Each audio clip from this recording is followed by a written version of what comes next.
Welcome, ladies and gentlemen, and all the different crazy genders out there. You know I love you. Welcome to today's episode of Jivin with Jack. We have too much to talk about. We got Disney Day Plus updates, and Bob Chapek has some news about renegotiating salaries after this whole fiasco with Scarlett Johansson. Plus, we get our first look, and it's a very short look at HBO Max's Peacemaker, but we're going to talk about it. Plus, Sophe DiMartino, who plays Lady Locate, a.k.a. Sylvie, has some ideas about where she wants to take her character in the future of the MCU.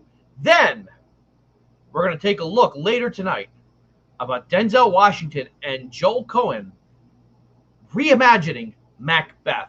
Plus, we got some updates about Ms. Marvel dropping on Disney+. Do we have a release date? I don't know. But according to this article, yes, we do. And last but not least, Star Wars. The argument about the old trilogy versus the new trilogy explodes. Why? Because the former editor has some choice words for Kathleen Kennedy and J.J. Abrams.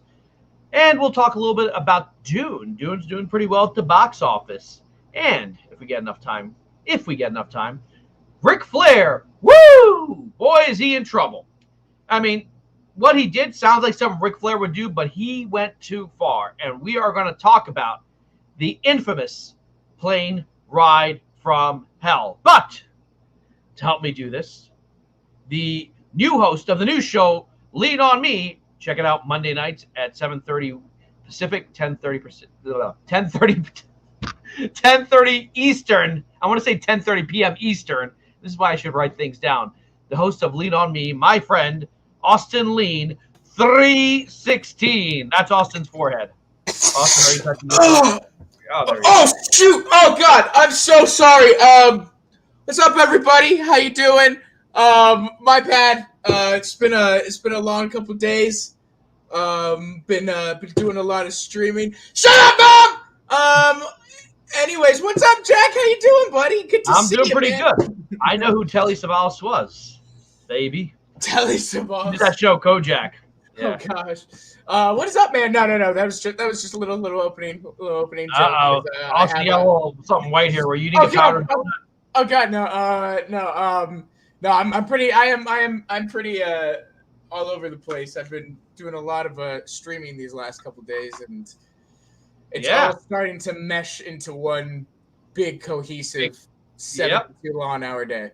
So it's. But last night's show, you guys talked a lot about Joss Whedon, Age of Ultron versus the first Avengers, and it was actually a pretty good conversation.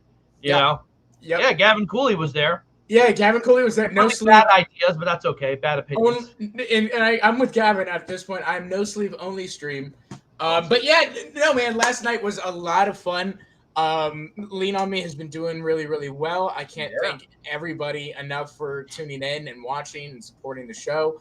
Last night was a highlight. I got to talk to some friends of mine that are in the music industry, including Ill Life, and we had a really nice and fun conversation just about music and their, kind of how they're trying to break into that business, and that's a big passion for them. And so definitely been a lot of fun, man. And I got some cool guys set up for the next couple weeks and stuff. A couple years ago, I associate directed a feature film, and it released the 2-year anniversary is coming up on October 1st. And so I'm going to be bringing on the director of that, and we'll be talking about that. And who knows? Well, I don't know. You made a movie in Las Vegas. Now I'm kind of curious, what kind of movie is it? Austin? No, it is a feature. It is a feature film. It's a psychological. It's a psychological thriller. Okay. It's called Amygdala Warrior, and it's got a nice mental health aspect to it. The guy who directed it is bipolar, and this was his 6th feature film, so it's kind of an accomplishment, and stuff. So lots of cool stuff coming up for sure, and there's going to be some fun things. So make sure and check that show out. Always Sunny in Jack's bedroom. Hey, Tonos, how you doing? What is up, Mark? Always good to see you in the chat. I know. He says, I can't watch at 3:30. Speak to Walter and make it earlier. Okay. So that's good. I think he means Walter Hamada. No, I don't. I could be wrong. What if he means Ty and thinks Ty's name is Walter? Yes. So let's see. He says I can't watch at 3:30. No, dude, I totally understand, man. Again, dude, thank you for all your support and all of that, and again, even if you watch the replay and afterwards, I can't thank you enough. It's so funny, Mark, because it's like you want to schedule yourself, at a time that's not impeding on anybody else. Like Jarbo is usually on around 10 o'clock. Enosh sometimes goes on at the same time and stuff, and so just trying to find the right slot. So, but he says roses are red, violets are blue. I'm bipolar, so I like that. That's good. That's clever. I like that. But yeah, man, it's been a lot of fun, and cool things are coming. Yeah, so, and folks, Benson, if you can't watch it live, watch it after the fact. Yeah, it's still there. That's what it's there for. For you can put a comment there. It helps. These things help us a lot. You guys liking the show, you guys commenting helps our algorithms, helps us grow from having 10, 15 viewers per show to 200, 150, and we're growing quick. Hey, integrity. Hey, good to see you. I saw you here last night, man. Good to have you back. Thank you so much for being here, man. It's always good to have you, and we love you. Also, Brian, Master of None, my guy, Brian. Good to see you here. What is up, my man? I know he's been I feel like me, him, and Ill Life have been like streaming dogs the last couple of days. We've just been we're everywhere. If you just look on YouTube, you will find me, Brian, or Ill Life on some channel at some point in the last 24 hours. So, but no, good to see you here, Brian. Thanks so much for your support, and we enjoy talking with you as well, Benson. We love your I love your hot takes, man. I do. They're fun. But yeah, man. Yeah. Look, let's say a quick shout out. Austin, I'll let you do the honors for all of our Pop Culture Corner members. Awesome. And I know we keep forgetting to switch out the Ty, as everybody knows, has had Walter keeps forgetting to. Right, Walter.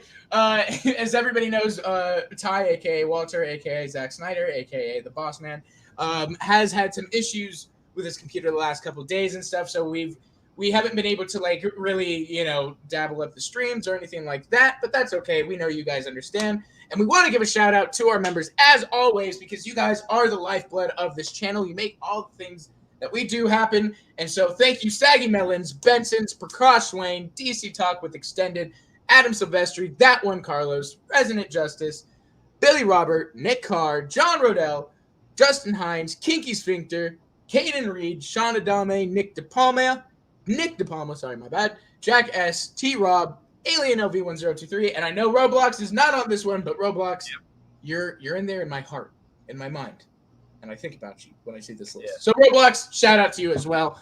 Roblox, thank you guys. So evenly spaced right now, but we can put Roblox right at the top. Right, we'll get rid of the Pop Culture Corner thing. We'll put there we go. Just put his name at the top. Also, I think we're doing a giveaway of some kind. Some movie. I haven't heard of this. What is this? Yes, there's a small indie budget, low budget film that released earlier in the year. As everybody knows, it went straight to the streaming because of its small indie budget that nobody had heard of this. The name of the film. I heard the director never got paid. The director never got paid, and he's since also been fired. So it's been a rough take from him. But guys, check out Zack Snyder's Justice League. We're going to be doing a giveaway, 2 copies of Zack Snyder's Justice League to a member of our channel. So make sure if you are a member or if you join the membership this month, you are entered to win a copy of the coveted indie Best Picture film of the year, Zack Snyder's Justice League. Like I said, small little indie film, features a couple lesser known actors, some by the name of Ben Affleck, like I said, some smaller known actors, but definitely a good watch for sure.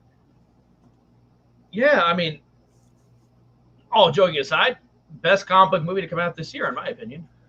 Oh, absolutely. I do gotta say this. Brian Master Nunn said he's going live in an hour to defend The Impossible, and then he's going to defend Rose Tico from Star Wars The Last Jedi. Actually, when he typed that, I was like, who's that again? I had to look it up. Oh my god, we actually are going to talk about and depending on when this ends, Brian, I may very well join on that because I agree with you. I will defend Rose with you. She's not the problem with that movie. I feel bad for her. No. She was harassed by fans. I think she's a very nice addition to the Star Wars universe, and I would like to see a lot more of her. But unfortunately, the fandom sucks sometimes. Let's just be honest. But yeah, man, we do have a lot of topics to cover today. So we do. So you know what? Let's get to it.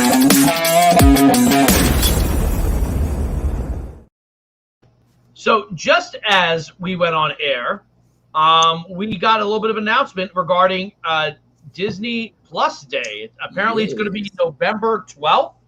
Yes, I think. Yeah. So, yes. Do you have that pulled up? Because this is kind of interesting. Because I was talking to someone about how quickly we're getting content. I mean, the year's not even over yet. We still got Hawkeye coming out. We still got the Book of Fett coming out, and not to mention the Eternals and Spider-Man on the big screen. And we're going to have another Disney Day, and there's going to be a lot of content coming out, a lot of stuff coming out. I understand maybe they're going to honor Boba Fett, I've heard, perhaps, maybe. Yes, they are going to be doing a little video on the legacy of Boba Fett, and we can only hope and assume that with that, we will get our first teaser for the Book of Boba Fett.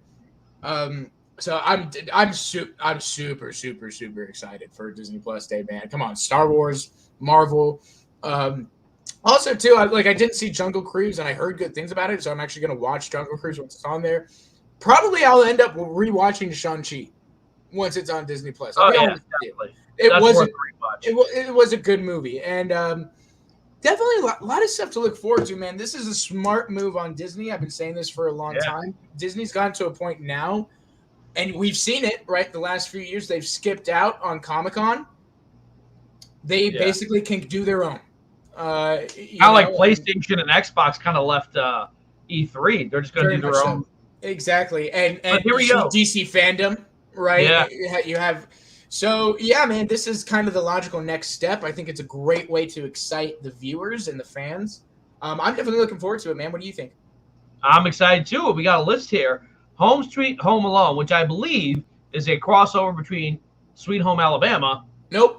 And that's Home not Alone. it. That's not it. But, yep. And you know what? Yes, actually, we'll go with that. Get ready, ladies and gentlemen. The new Disney Plus crossover, Sweet Home Alone, Alabama. Yeah. Sweet Home Alone. Home Sweet Home Alone. Is that a Home Alone sequel? Right. I guess. I think it's going to be it's a sequel, yes. I don't know if anybody, it'd be interesting if Macaulay Culkin is involved or something. Yeah. He looks more like one of the thieves now. That he does look like Kevin McAllister now. He looks like when he eats some protein. Take some protein shakes. I'll take a look at that in just a second, Benson. I see. Here we go. New series of shorts from Walt Disney Animation Studios called Olaf Presents sees Frozen's beloved snowman retelling several classic Disney tales as only he can. I wonder if that's going to be a thing where, what's it called? Mystery Science 3000, where they kind of recap a movie, but with him. That'd be great. That would be a great idea. I love that. Yeah.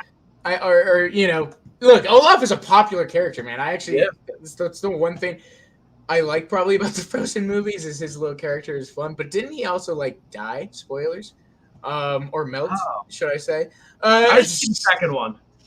I didn't either, but I think I heard. I could be horribly wrong, but I mean, I don't know how they're gonna work that. But of course, he's a popular enough character that I'm sure they'll bring him back.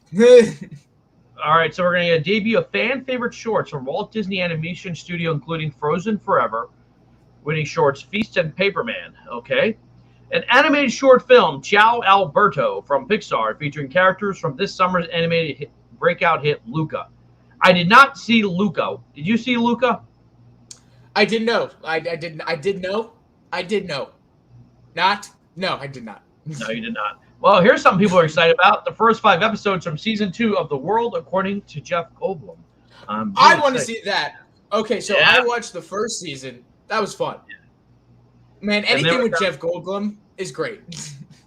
Well, a special celebrating the origins and legacy of Star Wars legendary bounty hunter, and a little bit redundant, the legacy of legendary bounty hunter Boba Fett. Well, we were supposed to be getting a Boba Fett TV show, and we still haven't seen a trailer. So, what do you think? Do you think we get a trailer? I think we will be getting a trailer. I think we'll be getting to the trailer, and I think we'll be getting the official release date. I think it's probably going to premiere around Christmas time. It's 4 episodes. It's going to be an event series. I am so... And, dude, here's the thing, too, is every time Robert Rodriguez comes out and talks about this show, I literally feel like a little kid thinking about Star Wars for the first time again. I get so excited and giddy. I think this is going to be like Visions. This is premium, top of the top Star Wars content. You know, when I hear Robert Rodriguez, I guess part of me thinks stuff too is like late 90s or 2000s run, like From Dusk Till Dawn or El Mariachi. Obviously, it's not going to be in terms of content that edgy, or even Grindhouse, but he has a unique vision, and I hope that we get to see that, and it's more like that and less like Spy Kids, which isn't bad, but like you know what I mean. Like, but look, and we saw it. We saw it with that episode in season 2, right? The way that he directed the action, of Boba Fett was so. You got to think, right? Star Wars is a family, quote unquote, property, right?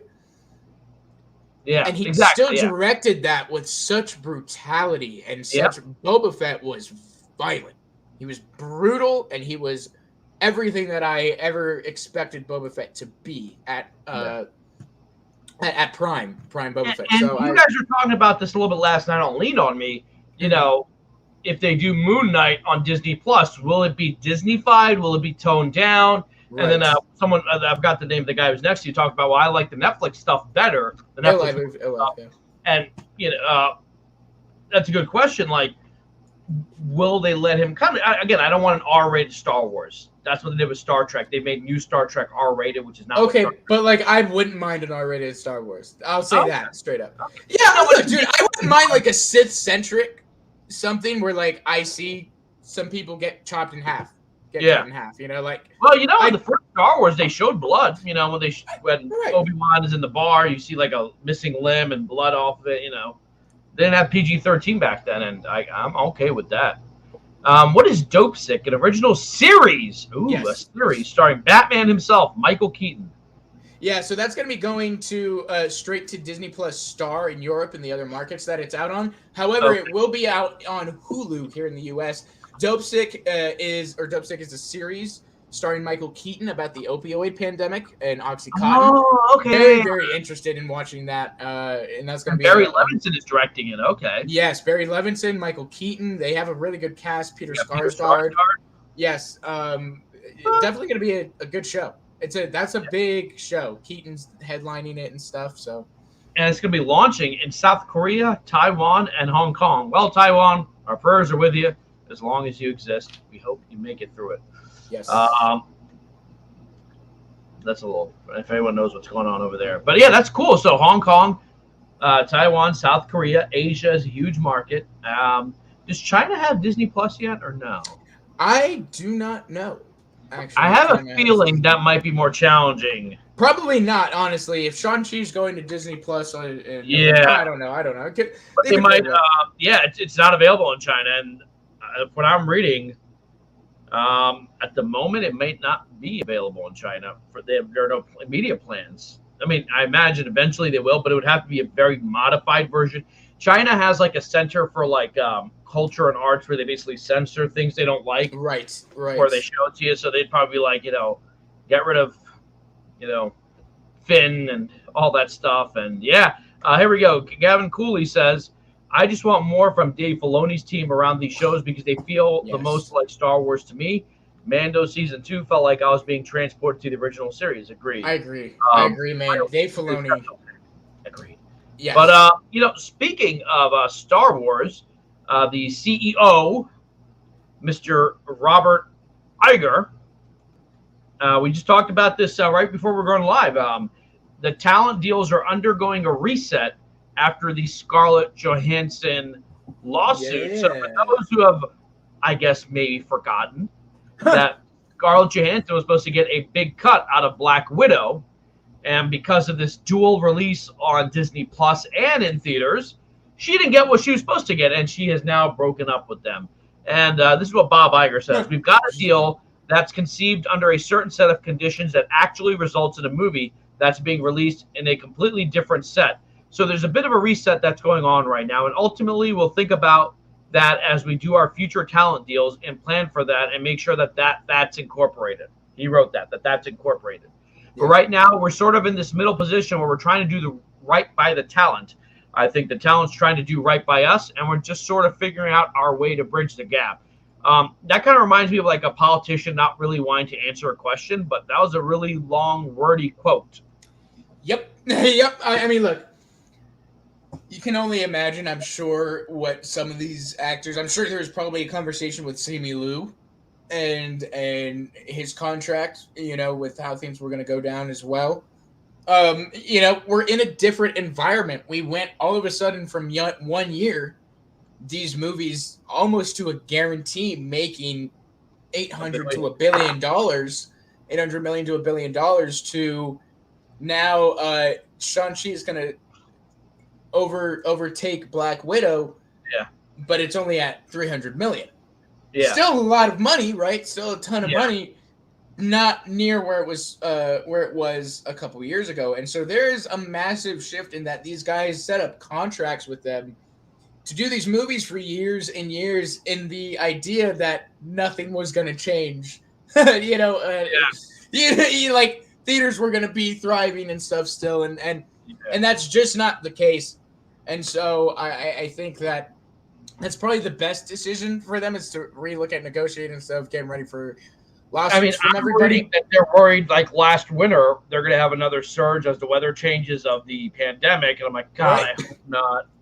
And they might shut them down all over again. I hope they don't, but maybe theaters could be gone. Is Andy going to do Scarlet? No. No, there's it's a. I gotta address this real quick. Orville feels more like Star Trek than New Trek does, and that's funny. Orville? I haven't seen it, but I'm gonna watch it because it's Seth MacFarlane, and I love him. Seth MacFarlane, and he actually got writers from the TNG, Voyager, Deep Space Nine era to help write episodes, so it feels like classic Star Trek. Are you strapped into your chair now? This is my little man bag I take for trivia. Brian says, I'm not defending Disney, but they never saw COVID coming. How can such demands be? I understand, right? Yeah, nobody saw this coming. You're absolutely 100% right. But I mean, I do think probably there should have been some renegotiations and some talks before, leading up to and before the release of Black Widow. Again, like you said, nobody saw this coming, but they probably should have made it a point to. Same with HBO Max, right? They should have reached out to their talent and the creatives when they decided we're going to put everything on HBO Max. Not saying that wasn't the right decision, because I think it was the right decision at the time. But obviously, people still need to get paid. And look, at the end of the day, circumstances change, and you got to change the way you pay them too. Like, I agree. Look, at the end of the day, this is all just one big mess. This whole pandemic has just caused such a mess of, look, these bigger movies that if they don't make their budget back, oh my gosh, they're in debt. They owe money to the insurers. They owe money to the investors. They owe money.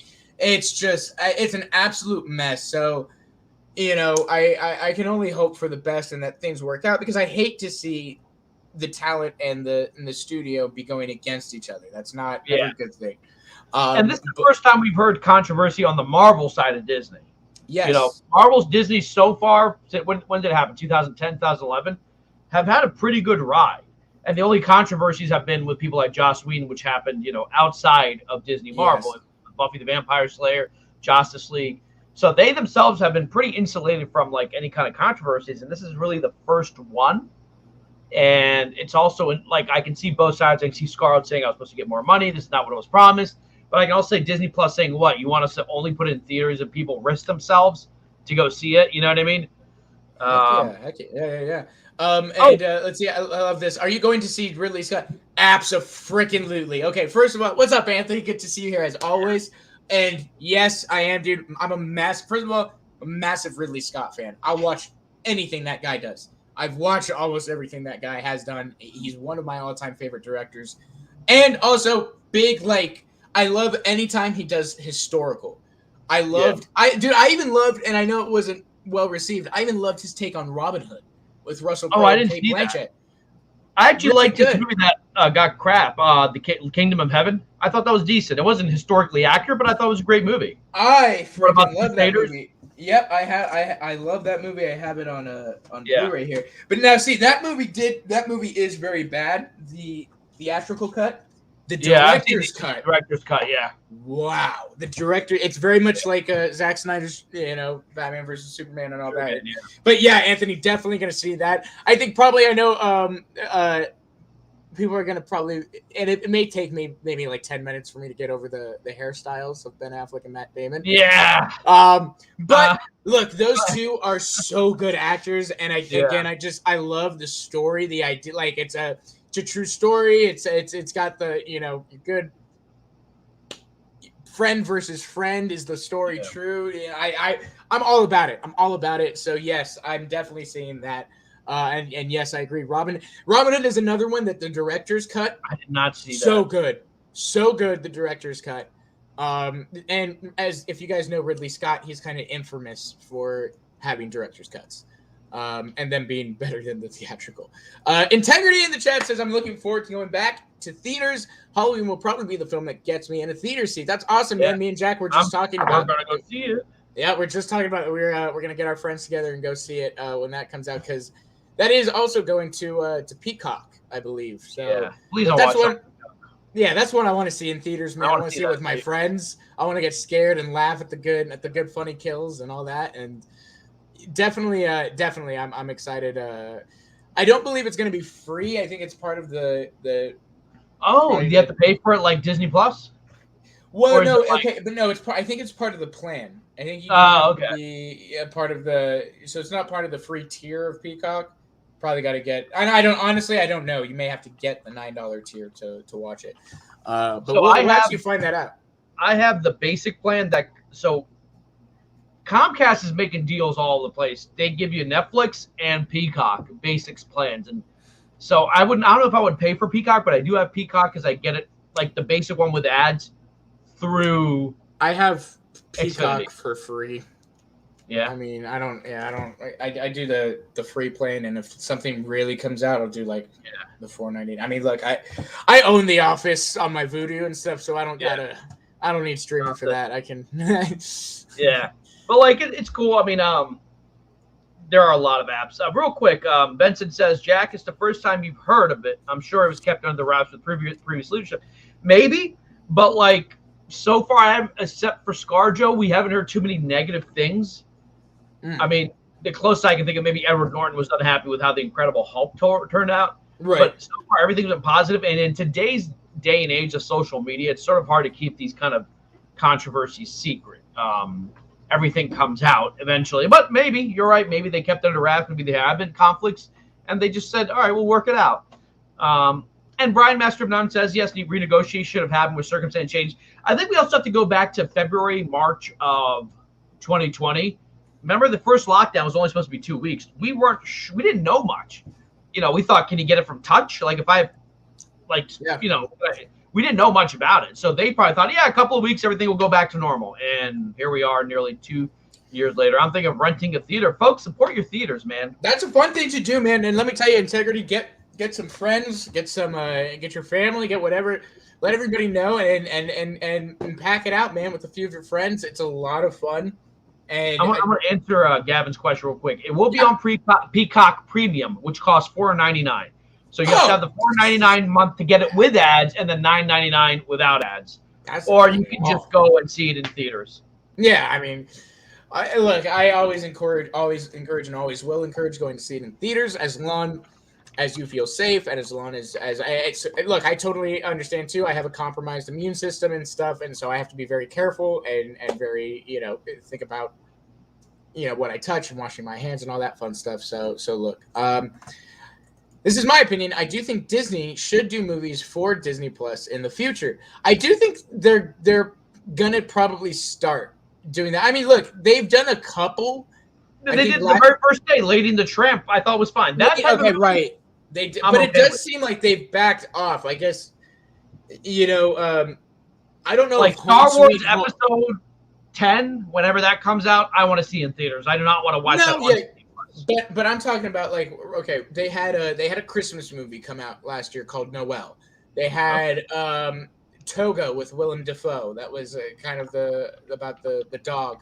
So yeah, I do think they need to start coming out with because they've nailed the series part. Yeah. Disney Plus in a 2-year time frame has 100% nailed the series.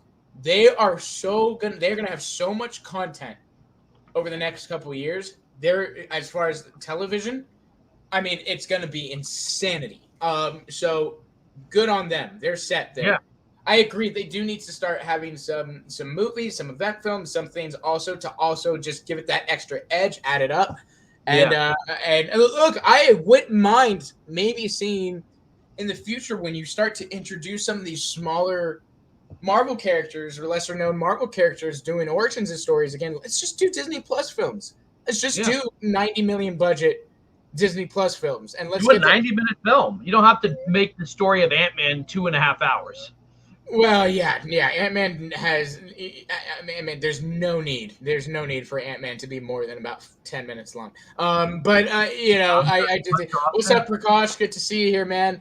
I do think that movie-wise, they need to step it up.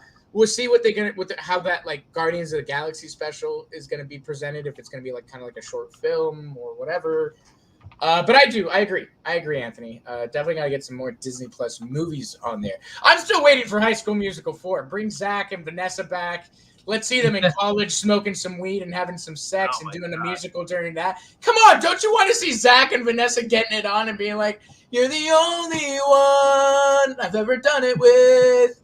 You're the only one." Okay, anyways, now we've been copyright struck. Right, yeah. Well, no, that was an original, so got you, YouTube. I think the Obi-Wan Kenobi TV show is supposed to take place right after Revenge of the Sith. Yeah, I get this confused a lot. I hear it's I go back and forth. I don't know. I think it's like 5 years after Revenge. I don't know. Yeah, because what's his name? Ewan McGregor has aged a little bit. You know, it happens. So would that be like 7 years before?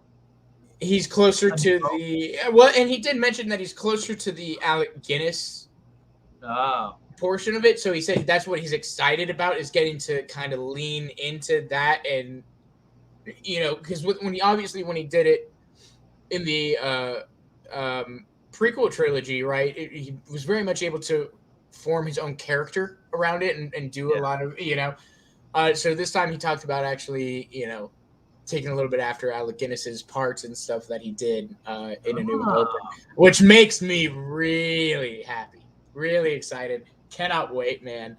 So I'm as a Star Wars fan, the next year for me it's gonna be I'm gonna be having a nerdgasm all over the place. It's gonna be my lightsaber is going to be standing straight up for 6 months straight. It's like I took a Viagra for my lightsaber. I can't turn it off. But oh boy, sexual and innuendo. Prakash, what are your thoughts on Halloween Kills? I did not see the new trailer actually. I saw the one they released. Like the first one. Yeah, I didn't see the new trailer either. I saw the first one. I don't think I'm gonna watch the new trailer. I just kind of want to see the movie at this point. Yeah, same. There's nothing really the trailer can do that's gonna make me want to watch it more. I already want to see it. I'm gonna see it. And I'm really excited for the cameos. So the actress who played little Lindsay Wallace, right, is going to be in it. Kyle Richards, who everyone knows from that meme. You know that woman screaming at the cat, and there's a woman holding her back? That's her. She's part of the Hilton Empire. She's coming back. Anthony Michael Hall's going to be playing Tommy Doyle. Tommy Doyle was the little boy. Right. That would have been great if Paul Rudd came back for that. Yeah, see, because I'm a huge fan of Halloween 6, which is Paul Rudd's first movie. And I think Paul Rudd wants nothing to do with that movie, even though I'm a fan. The sheriff from the first movie, the guy who played the sheriff, whose daughter gets killed, the original actor is coming back. I think he's in his mid-80s. And I think they have a lot of cameos from the first film. If you love that, I'm a huge fan of the first film. I got I think Halloween is a movie that I own the most copies of. I think I have like 6 copies of that movie just since like the last Halloween. 20 years. Why do you have 6 copies of Halloween? I had the original VHS, which I got in 1999. Okay. Then I got the DVD. Then they came out with a 2-disc collector's edition, which had the television version, which had more scenes, right? So that's the third one. Then I bought the Blu-ray. Then I bought the box set, which has all of them in there. And I have 5 copies. I'm getting the 6th copy on 4K because they're re-releasing it on October 5th, a 4K transfer. So there are my 6 copies, which will come with a digital, which will be my 7th copy. So when it's a franchise that I love like that, I mean, I bought like 3 copies of Star Wars, the original trilogy. I had the VHS, then I bought the DVDs, then I bought the Blu-rays. I mean, just go and get like 1 copy of like the collector's edition or whatever, like whatever. But like, see, I'm a fan of that series. I mean, 20 years now. I mean, there were times where I just listened to the soundtrack. I love that first film. I love all of them. I love Halloween 2, the original Halloween 2, which I think is underrated. John Carpenter wrote it. I know he disowns it now, but it was a great film. Jamie Lee Curtis in the hospital, Michael just looking for her. Yeah. Set in the same night, just like Halloween Kills is set in the same night. So I'm kind of excited about that. I can't wait either. Little Big City, shout out Little Big City Studios, my boy Nate. I think he's probably talking about my lightsaber is gonna stand straight up. I'm gonna have a hard lightsaber. But let's see, Austin. I'm so hyped for Star Wars this coming year. I get the people who like the sequels, but they have to admit that Star Wars is going towards a better place with Dave Filoni. Oh, 100% agree. And again, my most liked sequel trilogy one is Last Jedi. I'm okay with The Force Awakens. Like, I think it's actually probably the most fun of the whole new trilogy. I do love The Last Jedi. The Rise of Skywalker is an absolute disgrace to the franchise, and it should be erased. Anyways, I agree. I think Dave Filoni is a great person too. But you know what, man? We're talking a lot about Star Wars. Did you? Yeah, I was going to suggest that real quick. Why don't we just get into it? Let's just get into it, man. Let's get into it. Yeah.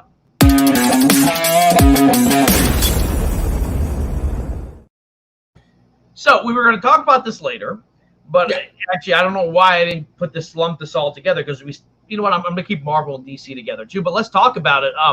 Marcia Lucas slams Kathleen Kennedy, J.J. Abrams, in sequel trilogy. Says they don't get it, and harsh words for Kathleen Kennedy. And look, here she sounds a little bit like a fanboy, but she says they have Luke disintegrate.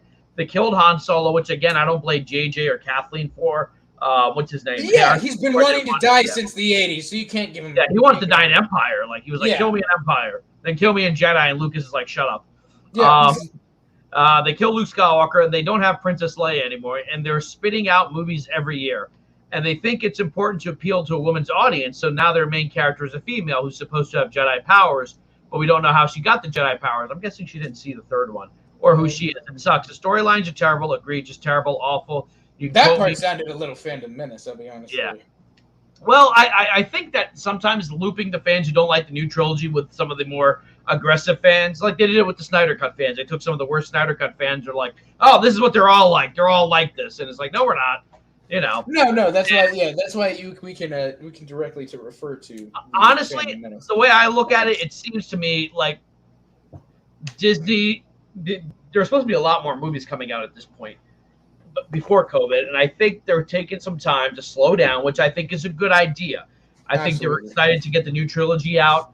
Maybe they rushed it too quickly without having a plan with the 3 directors. Like, where are we going with these 3 films? Yes. And you and I were talking about this. I'm okay with the new series that are coming out if they don't necessarily try to align it with the new trilogy. Like, do your own story.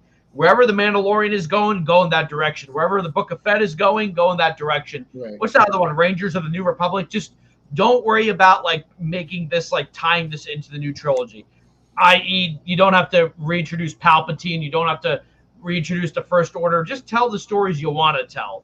What do you think about that? Like, I do agree, but at the same time, look, Filoni. One thing that Dave Filoni has proven and shown that he's really, really freaking good at, is filling in the gap. Filling in the holes, and that is with honestly, if had it not been for the Clone Wars, the series that Dave Filoni created, there would still be a lot of hate for the prequel trilogy. That series has grown on a lot of people. I remember being a kid and being like, I loved the prequel series because I was a kid, right?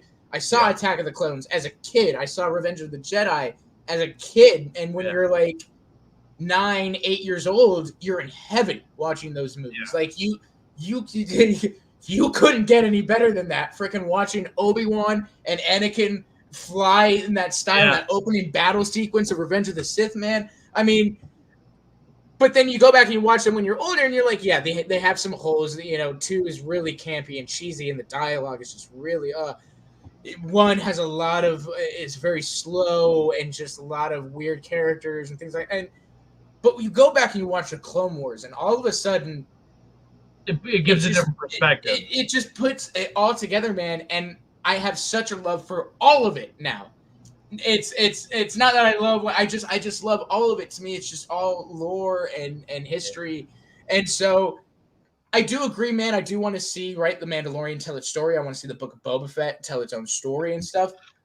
But if Filoni can fill in the gaps subtly like he did with the Clone Wars, very much like he started to with The Mandalorian, you see the clone pods in the second episode of Snoke and stuff.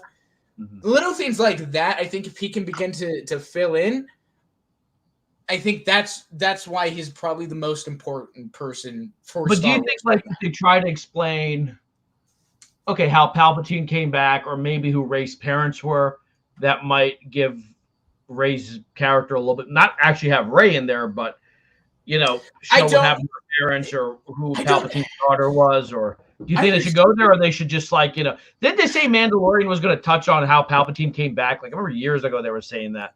I hope not. That one they should leave alone because that was the mess of the filmmakers before they had hired Filoni and Favreau. Yeah. And I really hope they just don't touch any more Palpatine stuff. Leave that be. It was a mistake, but it's there. Yeah. We got to go around it. We got to work with it.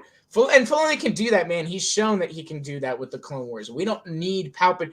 Clone Wars proved that that Maul was just as formidable a villain as Palpatine and could have been in the sequel trilogy. Clone Wars proved that Palpatine, while he's very centric and important to the series, there are other formidable villains in this galaxy that can be shown and stuff. And so, I hope they don't go any deeper into the Palpatine stuff. Anthony, I agree with you too. I'm not a big J.J. Abrams guy. Like when they announced he's coming back for Rise of Skywalker, I was like, oh God, please no. And my favorite J.J. Abrams movie that I actually appreciated was one that's not even that popular. I think it was called Super 8. Oh God, the ripoff of the Steven Spielberg movie. Yeah, that was the closest one that I kind of enjoyed. I mean, I kind of respect that he kind of brought Star Trek back, but he kind of betrayed what Star Trek is. He kind of made it into action, and that's he made it Star Wars. He made it Star Wars, and I've always said like Star Trek should not be Star Wars. It feels like Star Wars. That's exactly what he did. Yep, and then when you go to Star Wars Force Awakens and you have that scene with the Millennium Falcon, I'm basically watching the Enterprise scene from Into Darkness when they're going through that small little slot and Captain Kirk, we're gonna make it. You're right. And I'm like, wow, you basically just talk about copy and paste in me. Yeah. Man, I don't know. JJ is. He has some good ideas, but I think he does. He does have good ideas, and that's because his TV shows that he made. Remember, he's not himself making it. Lost was good, but even shows like Fringe, which he did with a couple of other writers, you can tell he came up with the idea. And I don't know if you guys have ever seen Fringe. Excellent show, excellent science fiction show. But like even a show like Person of Interest, which he did with Christopher Nolan's brother Jonathan Nolan, all of a sudden it's a little more balanced. The stories are more fleshed out, Right. I want to address this real quick because he says The Force Awakens just seems like a copy of A New Hope, but worse, which I agree. But actually, I like The Force Awakens a little bit. The Last Jedi problem was just subverting expectations, like Kelly Snoke was just a huge middle finger to the fans. Was it though? I don't think so. I think The Last Jedi subverting expectations was a way to keep Star Wars alive.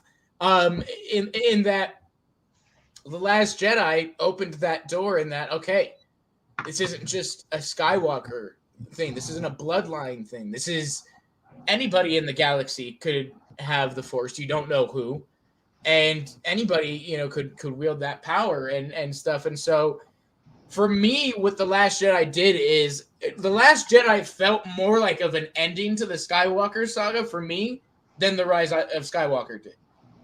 For me, The Last Jedi closed that chapter on Luke created a legacy, and he even was considered a legend at parts of, and he was so wrapped in the Skywalker name because of his father, because of his sister, because of who he was, the last quote unquote last Jedi, that movie just kind of said like his time is over, which I agree with. It was over. It's done. Let's move on. There's other people in the galaxy. So for me, here's the thing. When you make a move like that, I agree with what you're saying to some degree. Then the next person has to be just as interesting or better. And I don't blame Daisy Ridley. I just did not find her to be a compelling character. Even the first one, the second one, or the third one. The entirety of the franchise. Yes, I agree. That I 100% agree. If you're going to replace Luke Skywalker, then you gotta, like I'm curious, like in connects to Marvel, who's going to be the new leader of the Avengers? Who's going to be the next leader? Because you're basically replacing Tony Stark and Steve Rogers. Whoever needs to be that new central figure has to really do a good job. Integrity, man. Who knows how far we are from Avengers 5. Integrity. Dude, come on, man. So you haven't seen anything except the original trilogy. You gotta catch up, man. Mandalorian, you'd love the Mandalorian, I think. I love the Mandalorian. Maul's my favorite. Star edits. Oh, I see a ton. Yeah, I see a lot of Star Wars edits. The prequel haters are absolutely effing. Oh, pedophiles that probably did terrible things to kids. Oh my god. Yeah, Jake Lloyd and the guy who played Jar Jar got a lot of hate. They did. That's not cool. They did. But hold on now. Like the Phantom Menace is pretty bad. It's a pretty bad movie until the last 30 minutes. The Attack of the Clones is an even worse movie, just because of the dialogue. Actually, I would say the overall plot and the action sequence carry that film. Yeah. But Attack of the Clones is an absolute mess. So do I think people were way too hard on it, way too mean, took it way too far? 100%. 100%. I agree. Absolutely. But I do think there are some very valid arguments as to the prequel trilogy being not as good as it could have been. And we're going to talk about that with this editor here, Miss Maria, who edited The Phantom Menace, actually. She had some interesting comments, Jack, if you want to talk about that real quick. Oh, really? Did she edit The Phantom Menace? I know she... Oh, there we go. She edited So here's what happened, right? She saw the first George Lucas's first cut of The Phantom Menace. She edited it, and she said she was devastated, heartbroken, watching The Phantom Menace because it was so bad.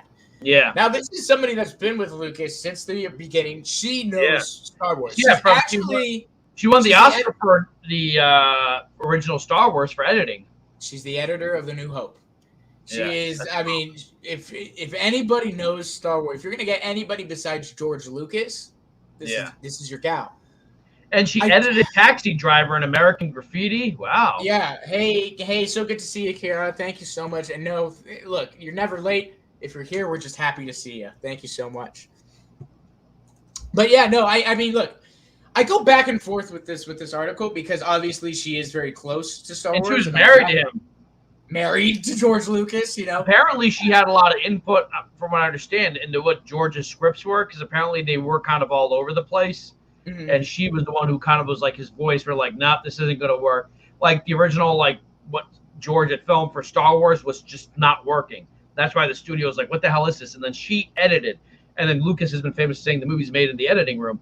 Right. She edited it so that you get that very first film and it works better, which means that it's not just all, I mean, we've always known this, that it wasn't Lucas 100%. But when you don't have that second voice kind of reining you in and you go full George Lucas. You go full George, never go full George Lucas, man.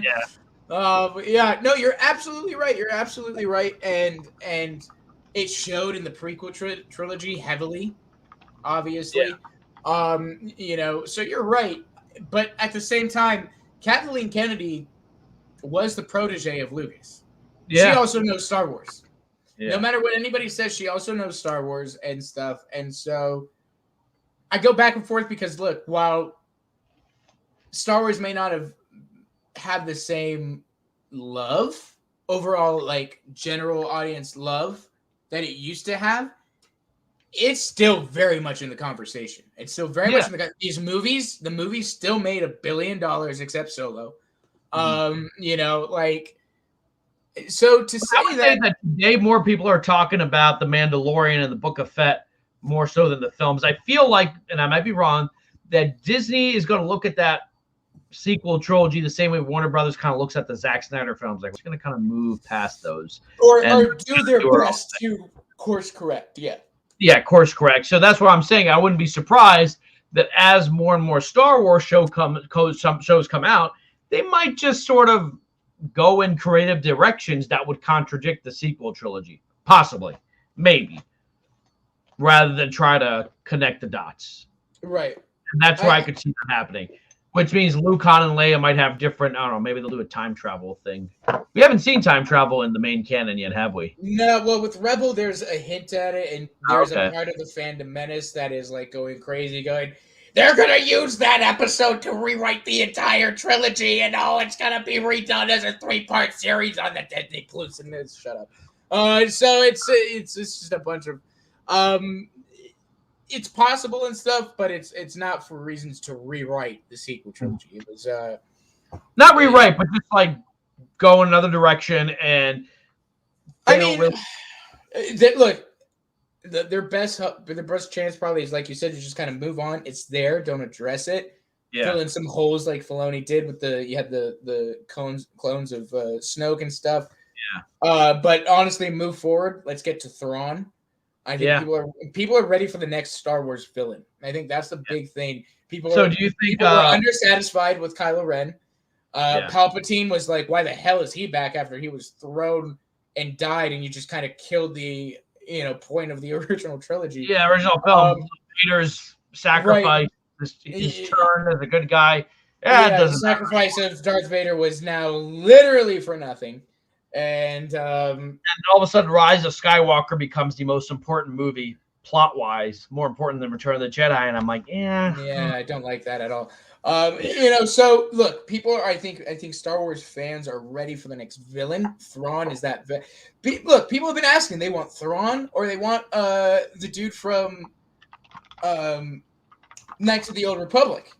Yeah, they want the next menacing Star Wars villain, the next Vader, and so that's the direction. Go forward, don't go backwards. Let's take this to the future, and let's say, look, you have Ahsoka now. Audiences are familiar with that character. Yeah, run with it, baby. Run with that, and I think that's gonna, Kara said this is an unpopular opinion, but I think the Attack of the Clones is probably the worst. I agree with you, but it's also guilty pleasure because of the action. And come on, that scene, dude, where Yoda, you see his little shadow limping in. Yeah.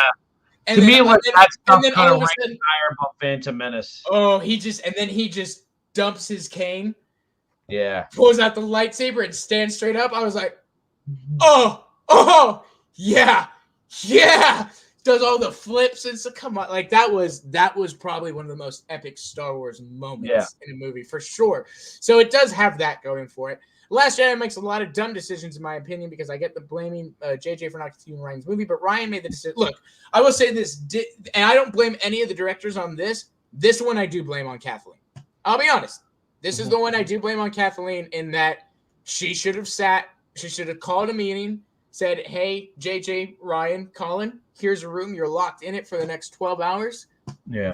Figure out the story between the three of you and how it's not, because that never happened. That never happened, and it showed. They were just, I think, when did Disney acquire Star Wars? 2012? And by 2015, you already have the first. I think there was such a rush. Yes. They're like, let's just go. Let's start running, and we'll figure it out along the way. And it didn't really work out that well. People are talking about Darth Raven. Raven. Oh my gosh! From Knights of the Old Republic, dude, he is he's a character, and I can't wait for audiences to get re-familiar with him in the Kotar remake that's coming. Yeah, I'm excited for that. So, how about we talk a little DC and Marvel? The alien sea cow. Let's do it. Yeah, let's talk some Disney Marvel. All right, let's talk some Disney Marvel and some HBO Max. So we got our very first teaser, and boy was it a teaser because there's like 5 images for Peacemaker. I don't know why they put this out the way they did. Maybe it's to remind you this character exists. Maybe because they're worried that since the Suicide Squad didn't take off the way it hoped it would, that the Peacemaker show might not have as much hype for it, but they released it. And I got some screenshots because every time we show anything Warner Brothers related, it just tends to explode. Yeah, they don't like us. Yeah. So here we go. We got, I think this is my favorite shot right here. Of course it is. I'm pretty sure this is not from, for a second, I'm like, is this from the Suicide Squad movie? And I don't think it is. I think this is from the show. And spoiler alert, if you haven't seen the Suicide Squad, Peacemaker is alive. But I have a feeling HBO Max released these photos, released the stills, the trailer, the teaser trailer, because the hype for the Suicide Squad unfortunately did not go much into general audiences. I've still met people who did not even know this movie came out. And when I said the Suicide Squad, they were like, huh? Yeah. Yep. They're like, I agree. I saw that. I didn't like it. And I'm like, no, it's a sequel. It's the guy who made Guardians of the Galaxy. And they're like, they shrugged their shoulders. Like, they just really weren't, that into it. I agree, Seeing it. I'm like, oh, it's on HBO Max. Yeah, maybe. And I think HBO is sort of like a little bit like, okay, maybe this Peacemaker show that we immediately greenlit may not have the traction we thought it was going to have. But I know I want to see it. I want to see R-rated DC. Yeah. I want to see something that's not Marvel, that's not family friendly, and everything's gonna be all right type of story. Also, what I've noticed is that this is a new helmet.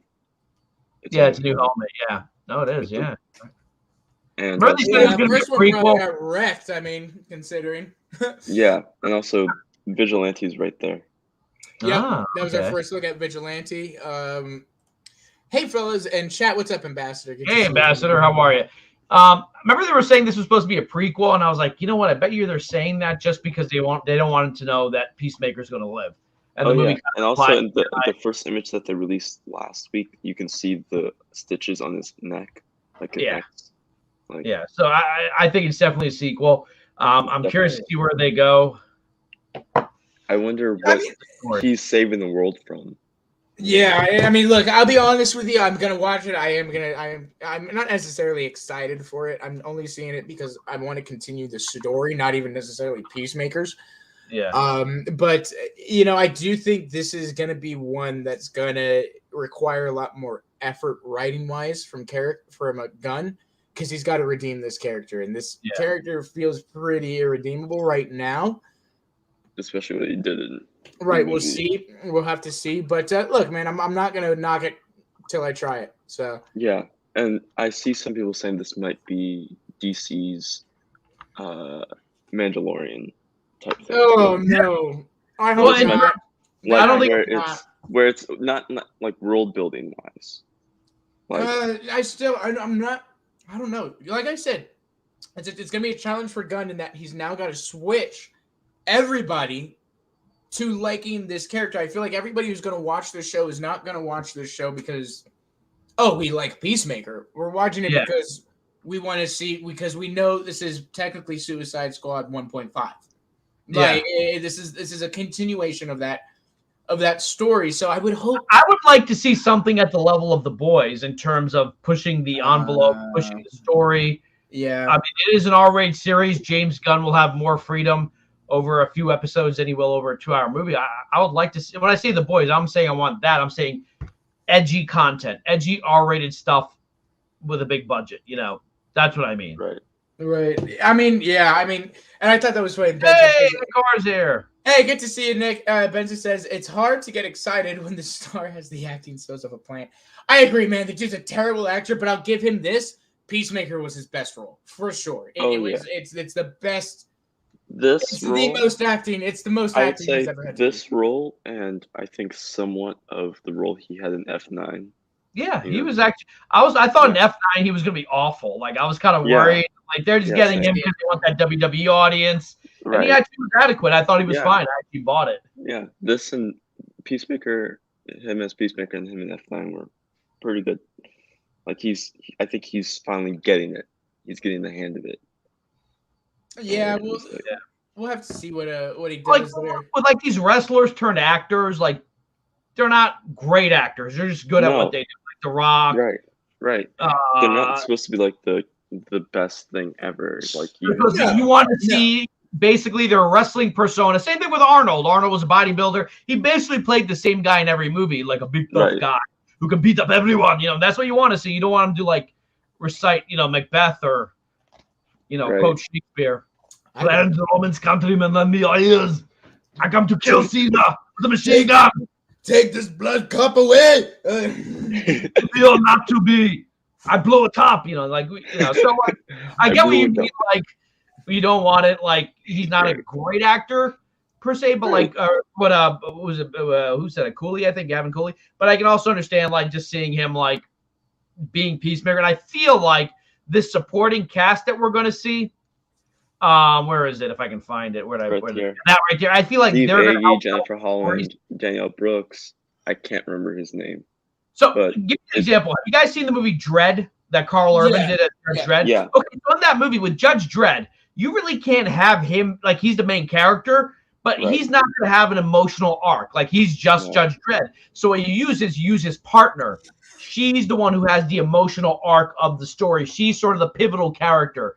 You know what I'm talking about? He takes this rookie out. She's the one who has the emotional growth. And Judge Dredd at the beginning of the movie is the same guy who is at the end of the movie, and that's staying true to the character. So I have a feeling that with Peacemaker, he's going to be Peacemaker, but whoever these people are around him, the guy on the left with the beard, is he the guy from the Suicide Squad who was in like the control room? Yes, Steve Agee. Yes, that's Steve Agee and Jennifer Holland were like. Yes, so they're the ones who are going to have the character development. They're the ones who are going to have the emotional arc. And John Cena, Andy was French. You ever met a Frenchman that talks like this? Actually, I've never met a German that sounds like Arnold. Like Germans don't really sound like Arnold. They sound like this, y'all. Just smile away, boys. Just smile I know. away. Caden here. Yeah, I know. It's just my uncle used to do that for some reason. We'd be like at a mall or something, me and my cousins, and he'd just be like, "Smile and wave, boys. Just smile and wave." Like, I do appreciate the way they did the Punisher. The Punisher is another character. They could have kept him two-dimensional, but they actually made him they gave him emotionality. They gave him, so maybe with Peacemaker, look, he's a villain at the end of the Suicide Squad. Maybe he sort of goes from bad good guy to bad anti-hero. Like maybe probably that's where they go to. So maybe that's. But I am curious to see what this is going to be, because will this be the first one we see from? I know we got the Gotham Police TV show that's coming. We got a Batgirl show. Is this the first one that's going to drop? Yeah. Because if this takes off, then people are going to be like, what is Gotham PD going to be like? What's Batgirl going to be like? What are those shows going to be like? Those, though, I'm excited for, because that's like Matt Reeves. Gotham PD / Arkham is going to be really good. Penguin's going to be really cool. I think, like, we're in line for, like, cool stuff. Oh, yeah. Absolutely. I agree. And, guys, shout out to Ty Roberts in the chat. He's here. Make sure and say hi. Well, in John Cena's case, he has to act under a mask like Keith Urban did with Dredd. They need to act with their body and facial reactions for substance. Well, I mean, kind of, but I feel like Peacemaker definitely takes off that mask. He has more emotionality, but I'm saying that someone was talking about his acting. I'm saying, like, I don't necessarily think Cena's going to be doing any kind of like monologue staring off into the distance type of stuff. I mean, he might. Right.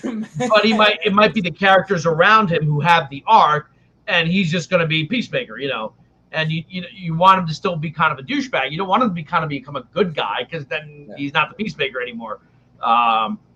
Maybe a lot of times they do this in the Punisher comics. The Punisher is so violent that you kind of let it go because the people he's against are that much more worse. Like the Punisher's like, brutalizing and torturing people, but then they're like sex traffickers, and you're like, okay, yeah, man, do what you got to do. So whoever the bad guy is might make Peacemaker look like a good guy, like, okay, yes, Peacemaker sucks, but that dude or whoever she is so bad. Peacemaker, do your worst. That person deserves to get, Yeah, right. That's probably what it will be. You're right. Yeah. I mean, like I said, I'm gonna watch it, and I think it's funny, man. Like, let's all be honest here. The thing is, we all love superheroes, no matter what. We love DC and Marvel. So we're even if you say, yeah, I'm not gonna watch it, I don't want to. You're probably gonna watch it, especially if you're streaming. You're gonna watch it because you're gonna talk about it on the stream. Yeah. So like. I do think, it's just one of those things. I'm honest, I'm not very excited, but I'm going to watch it. I'll watch it. I would say I'm excited, but not like, oh my God, I can't sleep excited. Right. Like I was with the Snyder Cut, like, oh my God, it's going to be here in a couple months, And yes, Ambassador, the Punisher on Netflix is phenomenal. Yeah. But make sure you watch Daredevil first because his story starts in Daredevil. Daredevil gives him the origin. You're going to be. Because when you watch The Punisher, you're going to be like, wait, why is this guy living like this? Because you have to watch Daredevil Season 2. Right. And Prakash says Batgirl and Blue Beetle are going to be HBO Max movies. Gotham PD doesn't affect anything except the Batman. And look, I'm going to be honest. I think that's fine. And I think my point is opening the door. This is going to be the first one. Yes. This is going to be like... And you know what? I have a hot take. I have the feeling we're going to see Marvel copy DC here in a couple years or sooner. DC, while everybody complains about it and stuff, right? The Noah it doesn't connect and blah blah blah. There's a massive advantage in doing kind of what DC is doing and having their main continuity, and then branching out and doing things like the Batman that's in another world that can be darker, more brutal, more whatever you want it to be. You can have these series that I like, and I have the feeling like. This is kind of, I think, what Marvel should do with Deadpool and the Punisher and Blade and things like that, is they should give these guys almost their own separate universe that, of course, every now and again interacts with the main Marvel one, but that's their own thing. Those guys are in their R-rated, violent, their own thing, and for adults and stuff, and for the adult fan. So I think there is a strategy there in that plan and that idea, and I think it can work very well. I don't think Warner's executing it very well right now, but the idea. Remember HBO Max. The people at HBO, while they're under Warner, they're their own system, and HBO is not a neophyte in making television shows. They were making great TV shows decades ago, going back to The Wire, going back to The Sopranos, recently with Game of Thrones. Carnival, Rome. They know how to make really good television. So, in that sense, I do think they could put out quality entertainment that might be better than what Disney Plus could offer, just because they can push the envelope. Because HBO was pushing the envelope before Showtime, before Cinemax, before any other cable networks were making TV shows. And so, or even TV movies. HBO was very known for the TV movies, getting actors. Right, you had they had a lot of stuff, man. They get the Bryan Cranston, Lyndon B. Johnson movie. Lots of stuff. So you're absolutely right, and I agree with Benson's. Right, HBO needs to make themselves worldwide. They got to get themselves, out in other countries and stuff because there's a big market. They're losing a lot of money. I think it's just tricky because so many countries have so many different censorship. Like we were talking about China earlier, but even other countries, they have weird rules. Middle Eastern countries, Pakistan, they have some censorship issues. They don't want R-rated content. They'll be like, oh, no, you got to censor this. Like I was on a PIA, Pakistan International Airline flight. They censored out a simple kiss on the lips. Yeah. Out of a PG-13 movie. They just cut it out. Like you're about to kiss and then it cuts away, You're right. There's a lot of red tape there and stuff, and getting, especially with things like Netflix and HBO, things not Disney where it's all family friendly and you can kind of categorize it into everybody pretty much can watch this. You're right. And Benson here with the hot take. I think Sony won't renew their contract with Marvel. Benson's got the William take from the Sci-Fi side. Look, man, I think it would be really bad for Sony not to renew their contract with Marvel. Maybe not for the money wise. I know that's one of your arguments is that they can survive on their own. So maybe not there, but I think fan wise, I think the fan base. Look, I don't know how active you are on Twitter or social media. I know you're on Instagram, Mark, but I remember when the deal when it was broke that Sony and Marvel are separating. Tom Holland is leaving the Marvel Cinematic Universe and going to Sony. Twitter flipped out. People it was really, that was probably the one last time that I saw all nerds come together. It was really like all nerds came together and was like, please, for the love of God, do not take Tom Holland out of the MCU. Find something. Would you have been happy? You would have been happy. I wouldn't have been as upset as some of the other people would have been, but they kind of established it where it was like, dude, the kid was in Endgame and Infinity War, and he played big roles in that. And Far From Home kind of set it up where it's like they set him up to have what feels like a pretty large future in the MCU. So here's the thing: Sony, we'll see how Venom: Let There Be Carnage does. If those early Twitter reviews can be trusted, how it does financially. I mean, I don't know if it'll make as much as the first one did, not just given the pandemic, but I think there was excitement to see Venom. We'll see. On the other hand, the video game franchise is really huge. Huge. I mean, we're talking about each game being $70. Now it's going to be 70, 60. They keep re-releasing Game of the Year edition, and people keep buying them. And remember, video games are the biggest market right now. They're huge. It's not that hard for a franchise to make $1 billion in video games. I agree. And they don't cost as much as movies. Or not as much, And so Sony's like, Spider-Man's one of our exclusives, so we'll see how that goes. But I think they should keep I would like to see more integration, with Venom and see if they, cross pollinate. Yeah. But we'll see. Yeah, there's a couple questions here in the chat if you want to. Yeah, there you go. If there's a situation about being quote unquote family friendly, DC has made lateral moves more so, like being darker R-rated in terms of video games, dialed it in with Lego. Then you have Marvel Spider-Man. Yeah, I mean, I'm okay with that. I think the problem that they're having at Disney right now is they say if we churn out R-rated content, we're going to have to put a warning that this is not for families.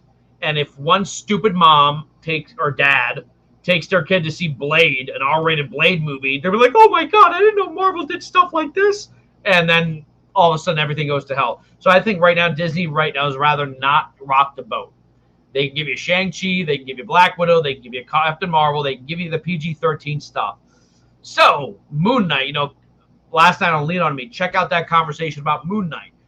Will Moon Knight be toned down, or will they push it to the edge like they did with Mandalorian? We'll see. Then you have Marvel's Batman. We might see Sorry. I'm trying to find out what happened. Here we go.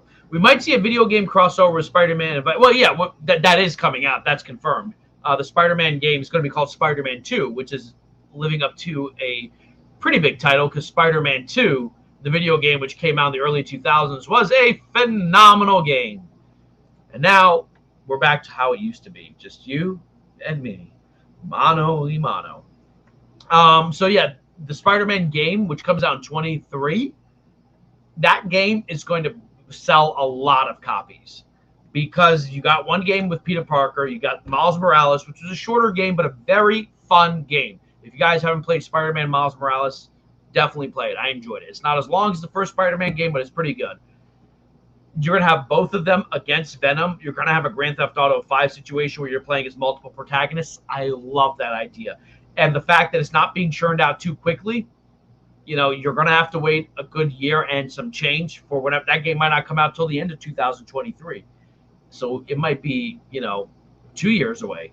That game is going to be huge and exclusive to PlayStation 5. And by then, hopefully, PlayStation 5 will be selling more. Surely Anakin fulfilled the prophecy in episode 3 instead of episode 6. I always say that Darth Vader gets too much credit for what happened at the end of Jedi. It was clearly his becoming good had more to do with Luke. And Luke was the stronger Jedi because he did not succumb to the dark side. The video game market is huge. It's massive. It's the biggest market in the world. A lot of people don't realize that. Video games are a bigger market than movies, film, and television. That's how big they are.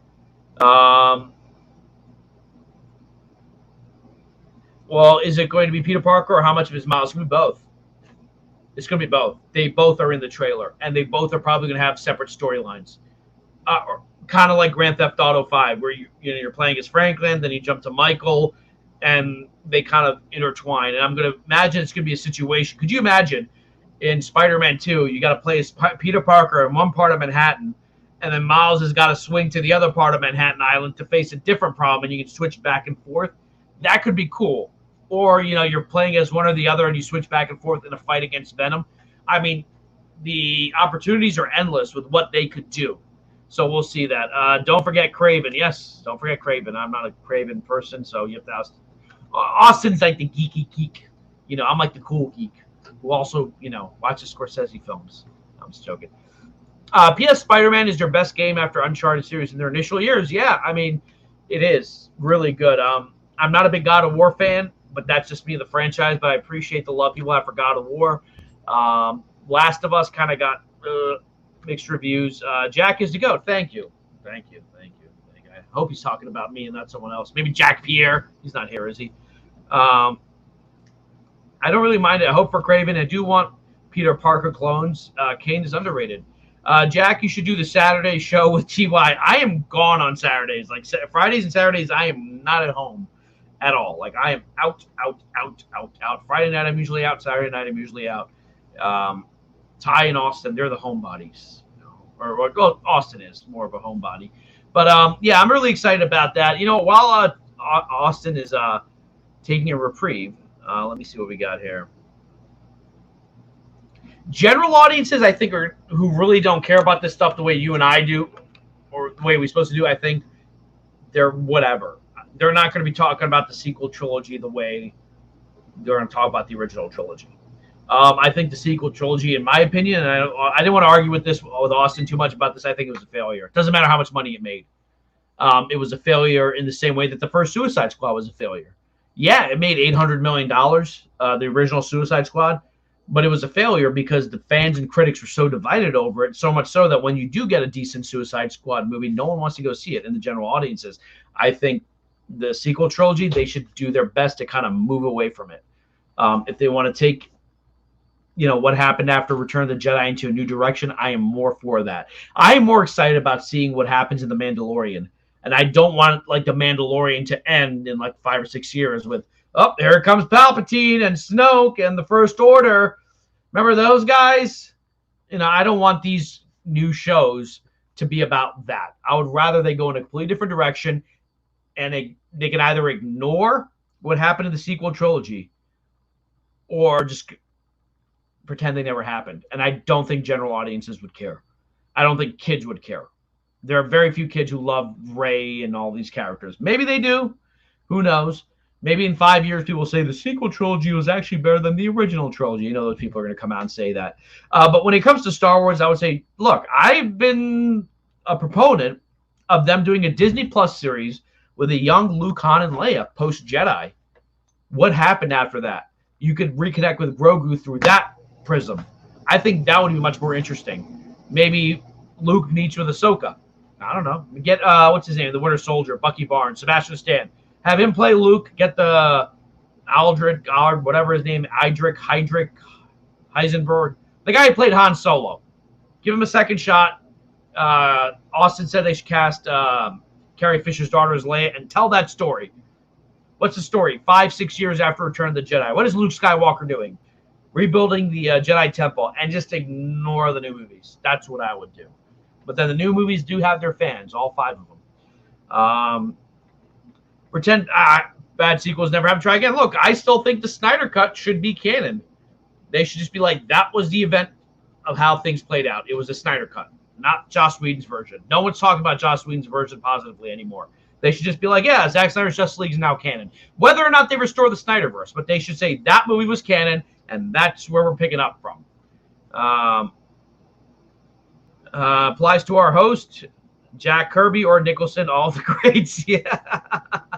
No more Skywalkers. Well, that's what you say, but like, here's the thing. You know, Austin was saying like, well, it shouldn't be about the Skywalkers. That's what Lucas said. Lucas said the Star Wars saga from episode 1 through 6 is about family. It's about fathers and sons. It's about family. So moving forward, do I need to see that? No. But if they were to give justice to those characters, my issue with Rian Johnson, yeah, he tried to subvert expectations, but I mean, Luke Skywalker to me is like the Jesus of American cinema, for lack of a better analogy. Like, you don't want to mess up that story. Yeah, you subverted expectations, and I understand what he was trying to do, and I see we're awesome, but like Luke Skywalker is an American icon and a cinema icon up there with like Rocky. Like, that's not a character you want to experiment too much with and try to like, oh, what if he got fat and lived in a cave for 10 years? You know, that's my issue with it, but I do understand what Ryan was trying to do with that. Uh-oh, he's back. I hope he didn't hear what I said. What happened? Why aren't you coming back? Oh, there we go. There we go. They did it with Creed, so yeah, and that worked perfectly fine. Yeah. I mean, look, the second Creed, was that good? Yeah, they were all great. They were really good. I mean, look, I agree, right? The Skywalker saga is about family, and agreed, 100%. What about after? That's what I liked about The Last Jedi is, for me, it ended that Skywalker saga and said, here's what happens next. Yeah. Doors open, you know? So I do agree, right? Yeah, it's about family and all that, but you have to set it up for for something. A new story. And to your point, because yes, I was listening while I was taking a poop. But it's because and to trying to get away with that. Look, Austin, you went up and the viewership jumped to 17. Go back to the bathroom. Right. Look, and to your point, I think, look, maybe we didn't like Rey. I agree. I wasn't a fan of Rey. I think there's a lot of older fans who are not a fan of Rey. But I like Jyn Erso. But Rey is a whole thing for a whole new generation of little girls out there. Look out every Halloween. There are little girls in Rey costumes, just like there were in Princess Leia costumes. She is a character, I think, that people of the new Star Wars generation, new Star Wars fans will look up to. Maybe. I don't think she'll be back. I don't think we're going to see a lot of her story, and maybe but I do think the sequel trilogy has its audience, man, and but here's the thing: Rey action figures didn't sell out, but Grogu toys sold like crazy. I'm not saying that toys are the only determining factor, but we'll see. Who knows? I said this. I said maybe in a couple of years, people will say, you know what, the sequel trilogy was better than the original trilogy. I don't think it'll go that far, but they'll say, look, I remember growing up, everyone hated the prequel trilogy, and now people look back at it with a certain fondness. That might happen with The Last Jedi, and maybe even Rise of Skywalker. I can see the articles right now from BuzzFeed why Rise of Skywalker is better than you thought it was. Nobody wants a damn Rey. Yeah, I didn't want a damn Rey toy. But like I said, we weren't little girls who saw The Force Awakens and those movies and looked up and saw Rey. I feel like the little girls who watch Star Wars are the ones whose dad watched Star Wars. I don't think little girls on their own gravitate towards Star Wars. You'd be surprised. One of my exes is probably as big of a Star Wars fan as I am, and I did nothing to and her father did nothing. She's just all Star Wars. So I mean, look, man, it's definitely. It has its audience. It does. My sister is into Star Trek only because me and my dad were into it, and she kind of got lost. She wouldn't even call herself a Trekker. She's just like, yeah, I like Star Trek. I enjoy it. But like, had we not played that role, she would never be interested in Star Trek. You know what I mean? And I've noticed that with a lot of like, especially girls who are like, we got into it because someone else got us into it. Like, it wasn't like they were like gravitated towards Star Trek or Star Wars on their own. At least I don't think so. I thought they said we also had awesome boobs. We also had awesome books with Luke Skywalker. Yeah. You're right. Yeah, but look, that's why we talked about a little earlier, right? I'd love to see Sebastian Stan come back and fill in those years. Yeah, I know Benson's loves your man bag, man. He loves your man bag. But I do think that his head's drinking. I do think that. Look, I didn't like the sequel trilogy that much, besides The Last Jedi, but it had its audience, man. Rise of Skywalker all the way up, even after The Last Jedi and its supposed divisiveness. I will Rise say of this. Skywalker still crushed the box office. And I hate to admit it, but unfortunately, Rise of Skywalker also has an 80% audience score on Rotten Tomatoes. Yeah, people liked it. I enjoyed it. God knows why. I already hated it, but I kind of enjoyed it the most out of the three. I was like, yeah, whatever. At that point, I gave up. At that point, I gave up. It's like watching a car crash. You're like, all right, I might as well see some dead bodies. I just wanted to cry that whole movie because I was just like, it's so rushed and so overdone. Oh, yeah. But I will say this. I will say a lot of people saying regretting. I remember the hate George Lucas got with the prequel films. Yeah. Had Lucas stayed, the movies would have been better. I'm like, I don't know. Did you hear what Lucas's plan was for a sequel trilogy? It was not going to be like as fun as people think it was. That's fine. I'll take it. And he was going to bring Maul back. That was his thing. Yeah. So yeah. I'll take that. What I'm saying is I think people still would have hated it. They would have been like, oh my God, Lucas, please stop. Right. Please stop. And maybe it was just time that, like we've talked about, maybe it was just time that the Skywalker saga moves on. We're done with the Skywalker saga. Let's focus on other points of Star Wars. Look how much excitement there is for Visions.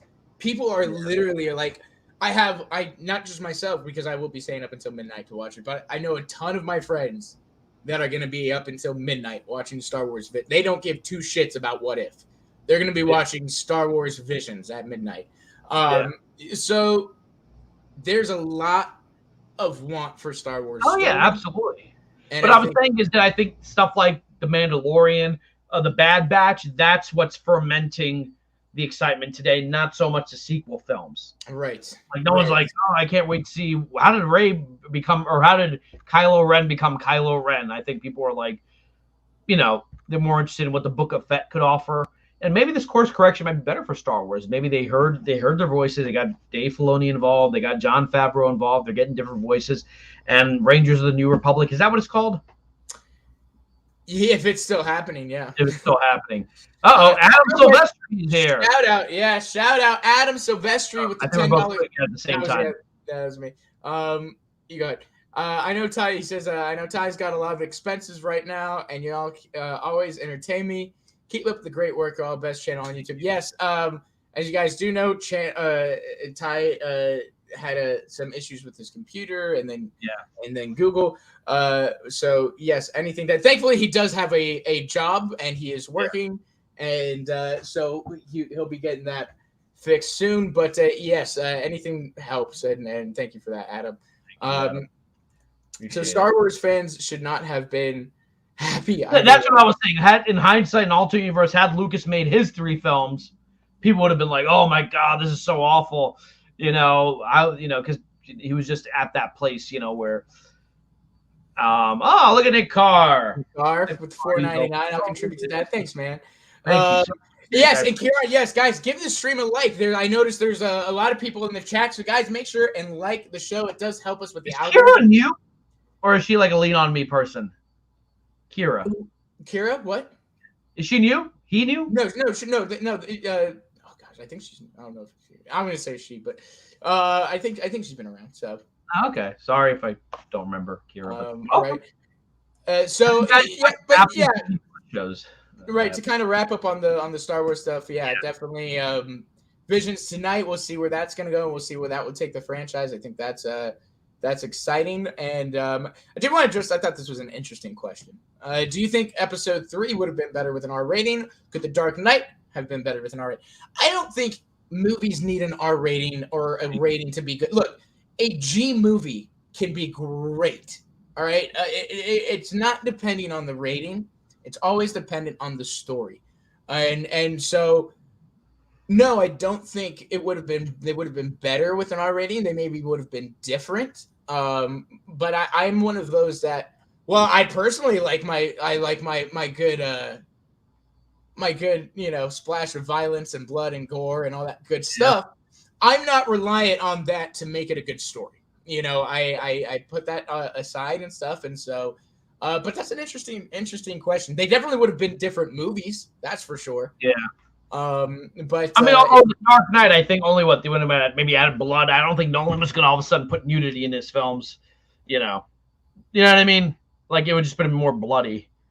But I think the violence is sold in the Dark Knight in a PG-13 way. It works. So. Yes, awesome. Kira's a dude. My bad. Oh, my bad. But let's see. And then we got love for Ty here. Cautious C, Ted Lasso in the morning show. Oh yeah, Apple TV. Apple TV is starting to make a name for itself, and we'll talk a little bit about that towards the end because there is an Apple show. I do. Oh yeah, an Apple movie I want to. Hey, Poindexter Lounge is here. What is up, Enosh? That's my guy. Love Enosh. Guys, if you are here and you are not subscribed and you don't know about Enosh and the Poindexter Lounge, you should go over there, check him out. This guy is one of the best. A lot of love for Enosh and the Poindexter Lounge over there. But yeah, man. So we got through the Star Wars stuff. What other stuff do we got? Well, we're gonna find out right after this.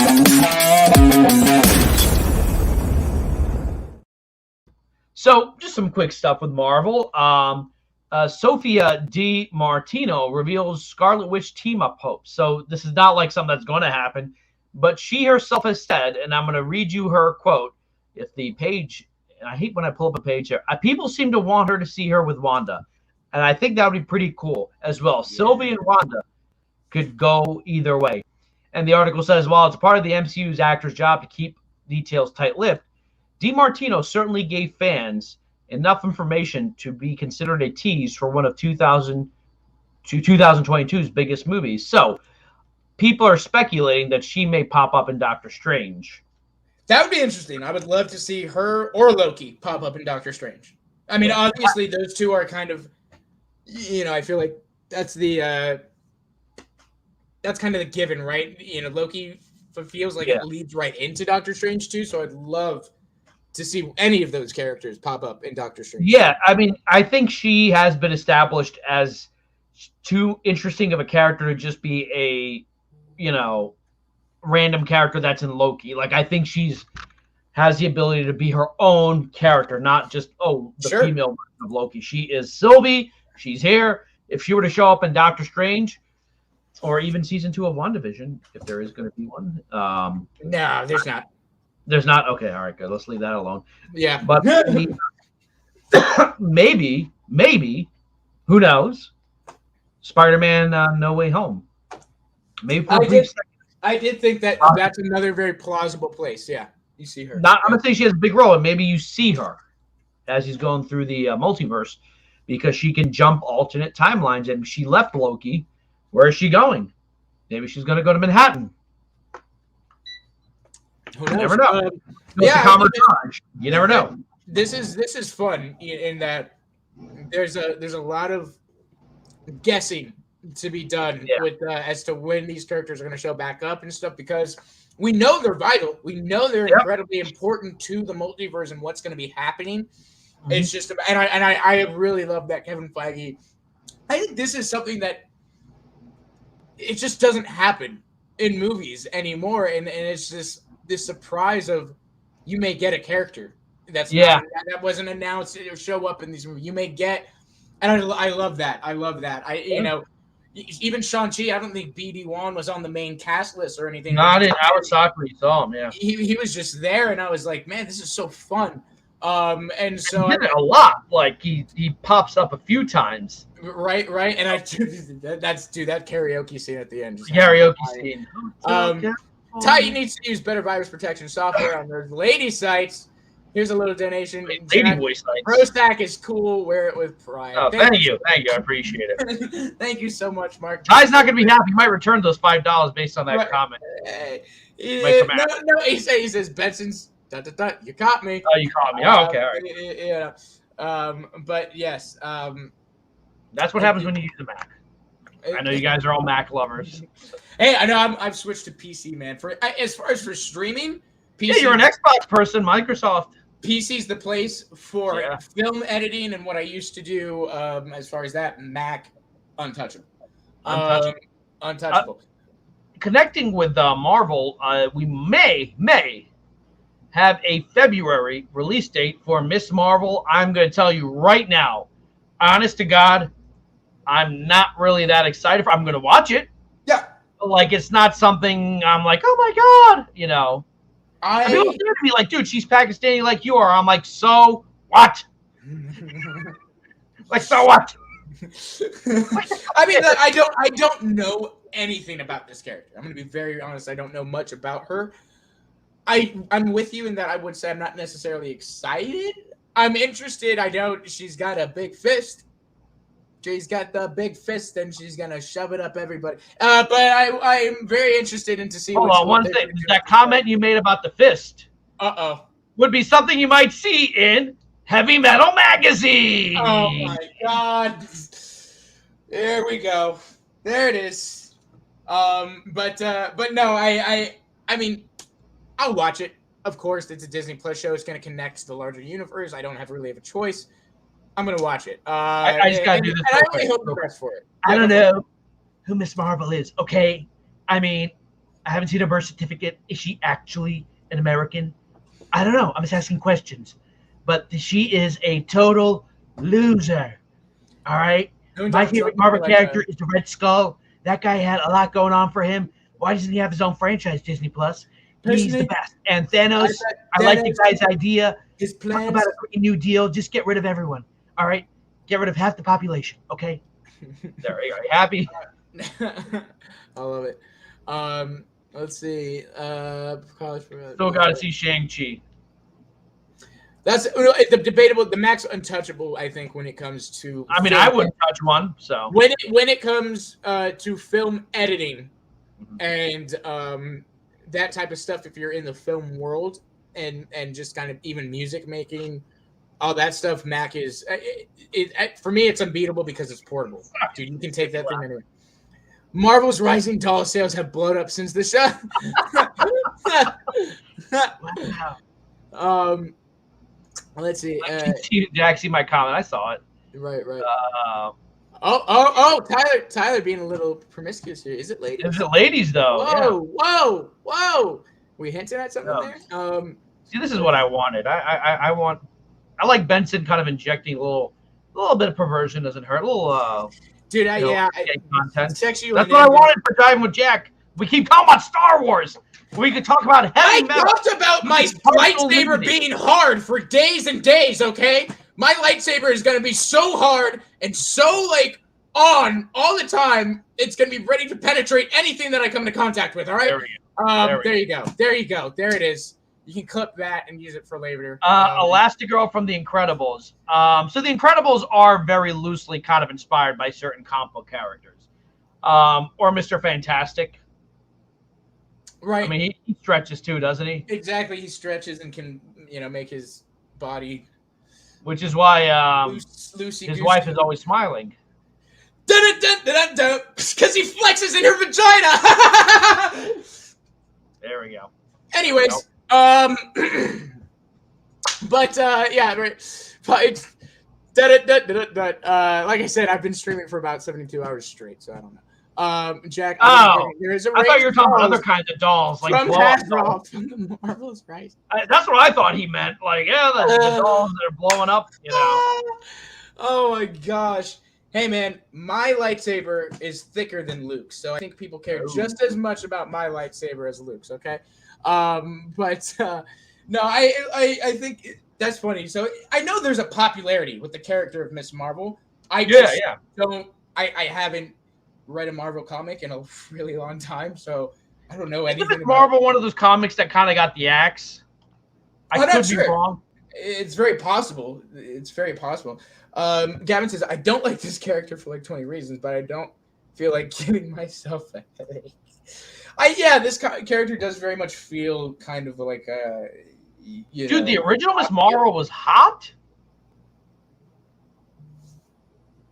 I'm looking at Miss Marvel. The original one was like, Plastic Man and Elongated Man. Plastic Man's a DC character. Elongated Man Is that from The Boys? Plastic Man and Elongated Man. I think those are Plastic Man is from DC. Elongated Man, I think, is from The Boys, isn't it? I could be just wrong. remember in season 2 of The Boys that there was a giant penis that started choking. Oh wait, no, Elongated Man is from The Flash. My bad. Oh, Yeah, see, DC. Kira, your lightsaber. Kira says your lightsaber is thicker, but is it green? No, it's purple.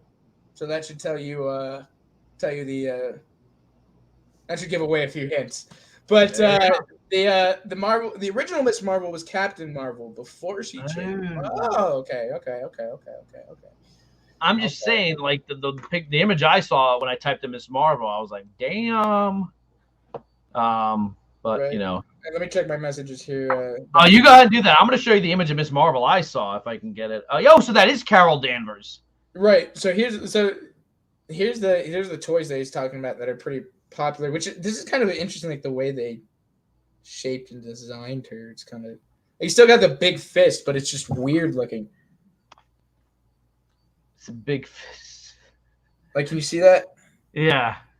Yeah, it's just weird, man. I don't know. It's a weird looking. Same with he sent me the look at Peacemaker's face. That does not look like John Cena's face. That is definitely not. Kind of has like a generic looking face to begin with. I mean, right. Okay, so I'm gonna say this is what I got when I typed in Miss Marvel. So you're going from that. Whoa. Hey man, the times are changing. You know. For the worse. But you know where you can see images like this? In the latest issues of Heavy Metal Magazine. Folks, Heavy Metal Magazine is not a magazine. It's a comic book with science fiction and fantasy. Love, Death, Robots was supposed to be heavy metal. And there you'll see plenty of this. This is the last place before the Puritans come and are like, no, cover her up. Look at her. That was good, man. Times are changing for the worst. For the worst. They're turning into my parents. Like, no naked woman, no kissing. None of that. You don't see that. No nakedness, no bikini, nothing. You cover yourself. Have modesty. Like, all of a sudden, that's what we're turning into as a society. Next, Scarlett Johansson's going to be wearing a burqa. Like, woo. I'll tell you what. I'm going to be starting the new trend. I'm going to be just starting walking naked. From here on out, I'll be a nudist. And we'll just get things back to the basics. You know what I mean? Back to the basics, yeah. Back to the basics. It's called Hold on, you're kidding, right? You're not blaming that on Disney. That's a joke. You're joking. I know. But I think he means like what, making everything like covering up. Well, making everything so it's called the Disney Amish. Yeah. Like, dude, who did? No, I mean, if that's a joke, funny. I agree. Because Disney does take over the world.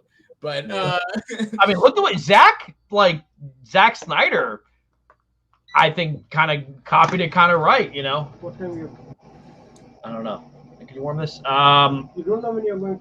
Well, I'm gonna leave around 7, but I'm live right now. But like, hijack that. What was I saying? The Disney we were talking about.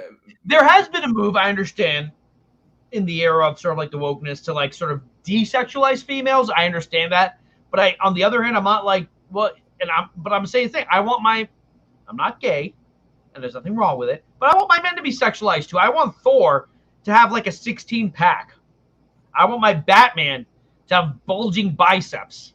I'm biased. I just want everybody to look good. There you go. Jack, you're saying is a straight male. I want my Affleck Batman to be big and burly. I don't want him to. Just give me about 4 more sequels to Magic Mike, and I'll be happy. Yeah. But cast the Magic Mike to be the superheroes. I want that too. No, look, man. I agree to a sense. I do agree to a sense. Okay, for example, great example is this: the whole Harley Quinn thing, right? Comic-wise, Harley Quinn is, in some pretty risque outfits at times, and all of that. That's just her character. She's batshit crazy in love with a man that wants to kill her and have sex with her at the same time. So that's never a good thing. So I agree. I think what it does have to depend on And there's nothing wrong with that. Is sunglasses and a man back kind of guy, huh? Kind of gay. That's right. But look, I do think that I think it just depends on the actor, the person. As long if it's not animated, the actor playing the character. Yeah. Because look, with Margot Robbie, I can kind of understand. Her breakout movie was The Wolf of Wall Street, and everybody sexualized the hell out of her, which is understandable, right? She was, that was her character in the movie and all this. But it was, you kind of notice when you look at the history of her roles after that, she's done a lot of stuff to not be sexy. Yeah. Even Harley Quinn, she's wearing the white makeup and she looks messy. Tanya is not a very flattering role for her. Yeah. She made I understand that, but I'm saying it's also okay. Like as society, we can look at both and be like one or the other. Yeah. I agree. I think they could be. I was going to do a Jack Attack where I said I think they need to add a little bit of sex into the MCU and DC already kind of has it a little bit, but not the DCEU, but like. Watch. Well, guys, if we've learned anything today, that Jack is one wild and horny guy. No, there's very little chemistry sometimes in these characters because they're keeping it so. I thought Steamy Lou and Aquafina were gonna get it on for a little bit. I don't even know who that is. Who? From Shang-Chi and the Ten Rings. That was an example where I'm glad it didn't happen. I kind of like that they were just friends and that's it.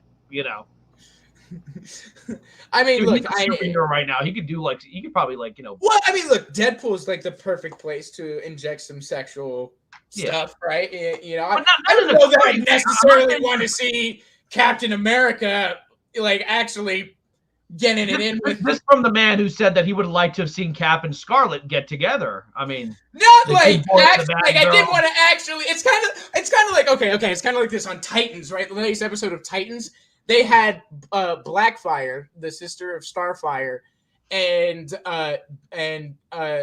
gosh, what's his Kent Jr. or whatever. He's like some hybrid of Superman and Lex Luthor, and they were there was a scene in the latest episode where they were just going at it hard, break the bed, the whole 9 yards. Starfire shows up. But it was just weird. It didn't come off as anything that benefited the show in any sense. Oh, yeah. I mean, there are ways to do it badly. When I say sex, I'm not saying I need to see, I'm just saying they need to add a little bit more, did I say just chemistry.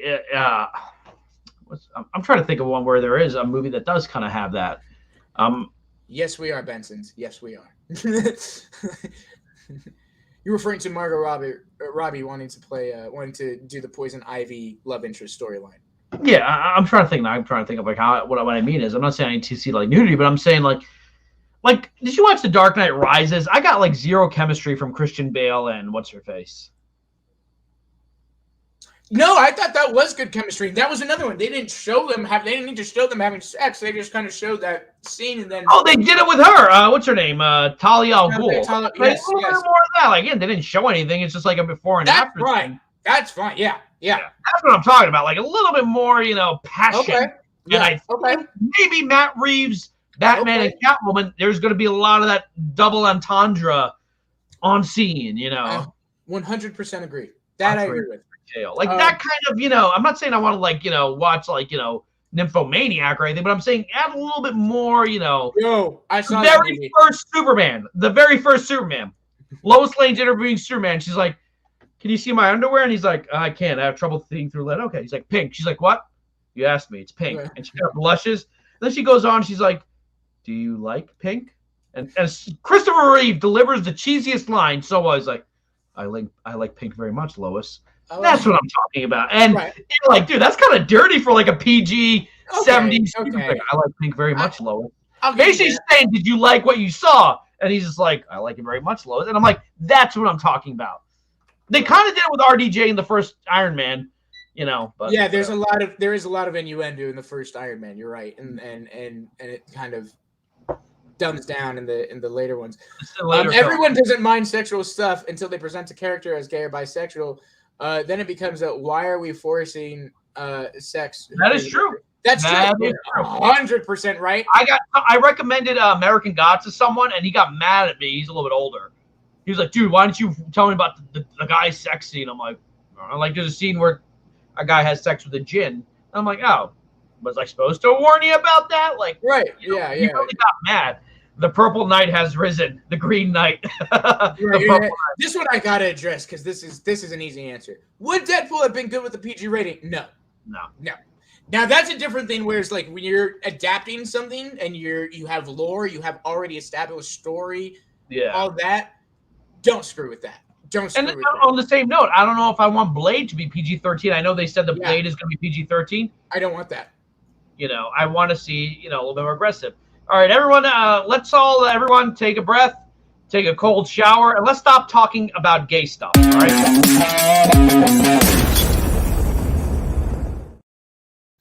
So Lil Nas X has a new album today. Yeah. Austin was like, why would he say something like that? Like, why would he say that? And then boom. I mean, I have the image of his new album cover, and I don't know if there it is. No, bring it back. Bring it back. Click on it. That was my hands are right here. Don't take it away so fast. I'm making sure that I was on. Listen, what was the song that you did a couple of years ago? That Old Town Road. I'm going right. Till I can't. No. Now that's another person that he got because of that song. He got categorized into the whole. Oh, he makes like family friendly. Well, no, it wasn't even that. No, because he hadn't come out yet when Old Town Road was released. Really? I didn't know that. Yeah, he hadn't come out yet, and so it was everybody. It was just more like he got known. Like he would go and perform it like at schools and stuff, and like it was just kind of like it was so big. Kids were singing it, and that was fine. But it was, then he released his next song, which talks about him being gay and being like liking a guy and stuff like that. Well, and like parents freaked out. His new album, some of it. Yeah, the one song I already did have, it was called Industry X, I think, which is kind of catchy. With Jack Harlow, great song. Yeah, I'm trying to find it. I have it. I'm bringing up my playlist right now. I have 64 songs in my 2021. I've actually liked this year's music. Yep. But that's what I want. Is one of the newer ones he released. And I listened to a little bit earlier today. I'm like, catchy song. Industry, yes. If you watch Monetero is really good. There's a song on there with Elton John that's really good. The one with Dua Lipa, is it? No, I think it's just him and Elton John. And it's Lil Nas X and Elton John, really? Yes. I agree. The whole album is amazing. I actually really like it. I didn't think I was going to, but I did. And he, like I said, he got categorized. He had a lot of controversy with parents and stuff. You're like, and then he came out as gay, and that just added to it. Yeah. And people just freaked out. But good for him, man. I'm rapper who was popular. I mean, he might be. Frank Ocean. Frank Ocean is out there, but but Frank Ocean hasn't done any music in a minute. I'm a big Frank Ocean fan.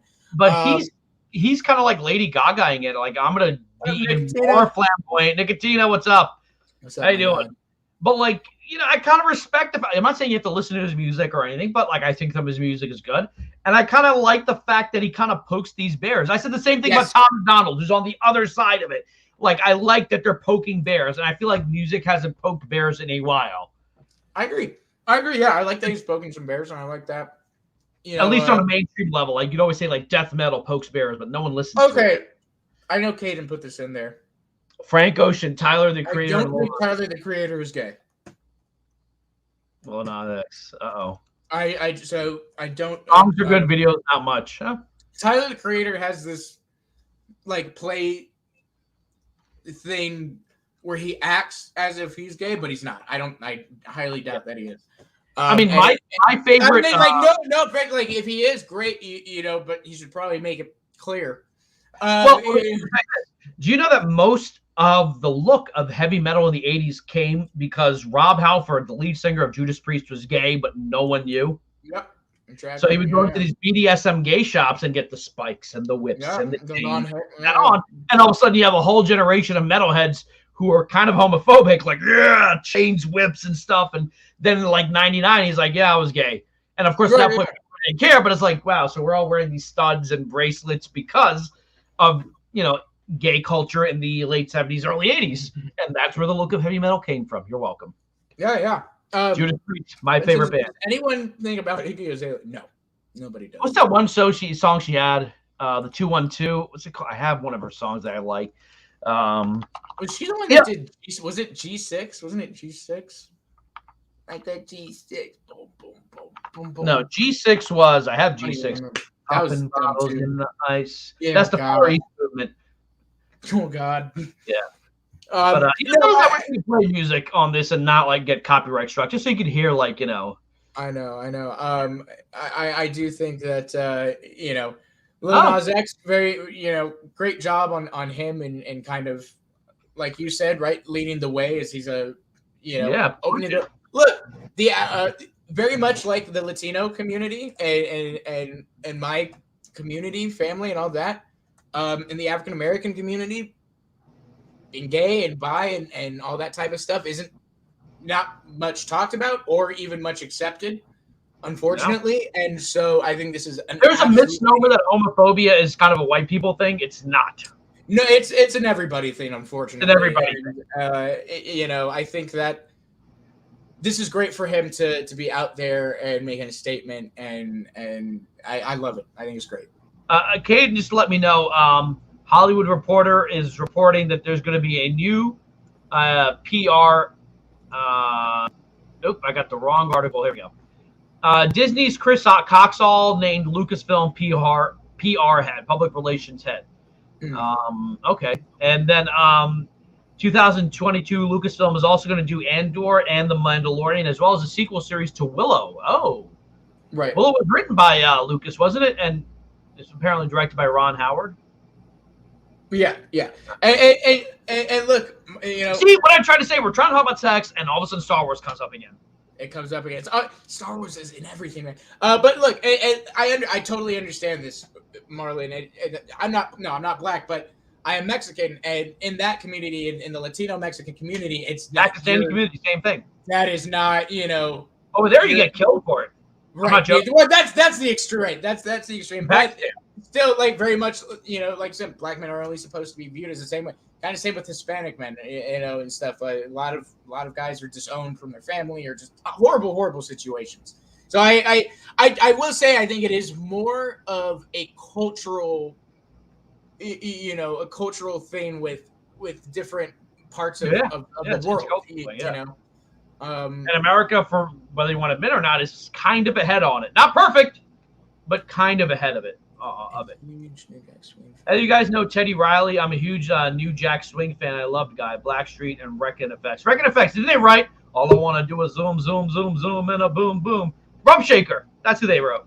I don't know. And I haven't heard of Blackstreet since 1999. I remember those guys. New Jack Swing. I don't know. I know New Jack the Wrestler. Yes, and yes, from the Boondocks. That's true. Let's transition into this because there's two other things I want to talk about before we wrap it up. So here, oh my God, it's 6:30. So unfortunately, I do have to go to work soon, and I did want to talk about Ric Flair, but can we do that on Thursday? Because there's a lot to go through with the Ric Flair. I sat down and I watched the Vice documentary. Yeah. On it, it was about 40 minutes long, and a lot of information to talk about. So if you want to, let's just open with it next time. Let's open with Ric Flair next week.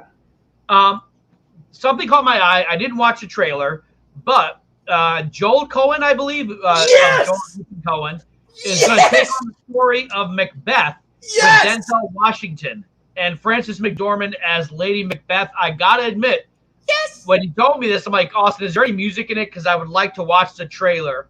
There's not. Those have got to be the three witches, right? Fair man. Oh. Okay. Yeah. I can't wait. So I haven't seen the trailer, so what I'm going to do right now is I'm going to look up the trailer. And what's interesting, it's called The Tragedy of Macbeth. So I haven't seen the trailer. That maybe this is not going to be a, kind of like a It's going to be recreating of the. It is. It does say that it's written by Joel Cohen, so he did adapt the dialogue, and I doubt that it will probably be Shakespeare dialogue. But it's not going to be necessarily like a it's not going to be a whole new thing. No, this is Cohen has a lot of love for Shakespeare. Both of the Cohen brothers do. If you watch any of their movies, you'll find a little bit of Shakespeare in all of them. Oh, Brother, Where Art Thou, Big Lebowski, the comedy side of Shakespeare. But I am doing this. Oh, I'm so hyped about this movie. Right. I'm a big Shakespeare guy, but this is one Cohen brother. You usually hear the Cohen brothers. This is only Joe Cohen doing this film. So and it's only 55 seconds. This is going to be on Apple Plus, right? Apple TV. It is getting a theatrical release on December 25th. That is going to be my go-to Christmas Day movie, 100%. Okay. And then it'll be on Apple Plus in January. So let's check it out. All right. So here we go, folks. We're going to watch it. Austin, give me a thumbs up if you can hear the audio. Wow. Take all my money. Take all my money. I'm so freaking excited, man. Again, I got Ingrid Bergman flashbacks there with the cinematography. Kind of remind me of it's a little bit. Very interesting that it looks like to a certain parts of it were almost shot like a stage play. Yeah. There's a moment in the trailer where somebody's looking up. There's a direct spotlight on them. Frances McDormand as Lady Macbeth and Denzel Washington as Macbeth, I think, has probably got to be the best William Shakespeare casting in years. Yeah, you know what's interesting? Because in the novel, if I recall, they're kind of youngish, right? They're kind of young and not young. Yes. The original play is they're not young, but at the time Macbeth is in his prime. He's a soldier and a general in the army, and he's at the top of his game. So this is an interesting take in that these are older versions of the character. Yeah. And oh wow, the lighting reminds you of the lighthouse. Yeah. Yep. You have the box screen, very much like the lighthouse in Justice League, and I know Denzel he's done Othello. I've never seen it. I know he's done Shakespeare. Oh my God, Denzel did Othello, and he get ready for Doomcock losing his mind. Oh, he's gonna lose his mind. But this is like you said, this is the third Shakespeare thing Denzel has done. He also did Kenneth Branagh's, I think, Midsummer's Night Dream with Keanu. Oh, Reeves really? And Kenneth Branagh, and yes, is that the 90s? Yes. Yeah. Okay. Yeah. So he does, and look, Denzel Washington, man, is an actor's actor. That dude, he says, I mean, I can't wait for him to say it, and I can't wait to make a video just ripping Doomcock a new asshole for being the stupid, arrogant pieces of crap that they are. Yeah. Well, what was the last thing Doomcock said? Anything that actually came true? Oh, I'm sure. Maybe he said probably the last time they told somebody he was going to take a shit, he probably went to go take a shit. Yeah. The last true statement. That's probably what it was. But guys, make sure to like and share the video. But dude, 10 out of 10 excitement for me. That's going to be something. 10 out of 10. Theaters. So I can't go on Christmas Day, but maybe that weekend. Well, we make a tradition on family. I take the whole family. We go on Christmas Day and okay. Movie and stuff. And we might go like the 26th or something, or maybe Christmas Eve. Right. Christmas Eve. Yeah. Did I tell you about the time I took my mom to see The Wolf of Wall Street on Christmas Day? Oh boy, yeah. Yeah, that was fun. Scene opens with him snorting coke out of a girl's butt. Yeah, it's great. My mom was. See, we need more of that in the MCU. Yeah, see that. That's what we need in the MCU. A little bit of this, a little bit of this. Oh no. Listen, let's real briefly touch on James Bond, because I know you got to go here. Yeah, so I got to go, but I thought we could touch on this because Daniel Craig. This is going to be the last James Bond film, right? This is going to be his last one, and he's moving on.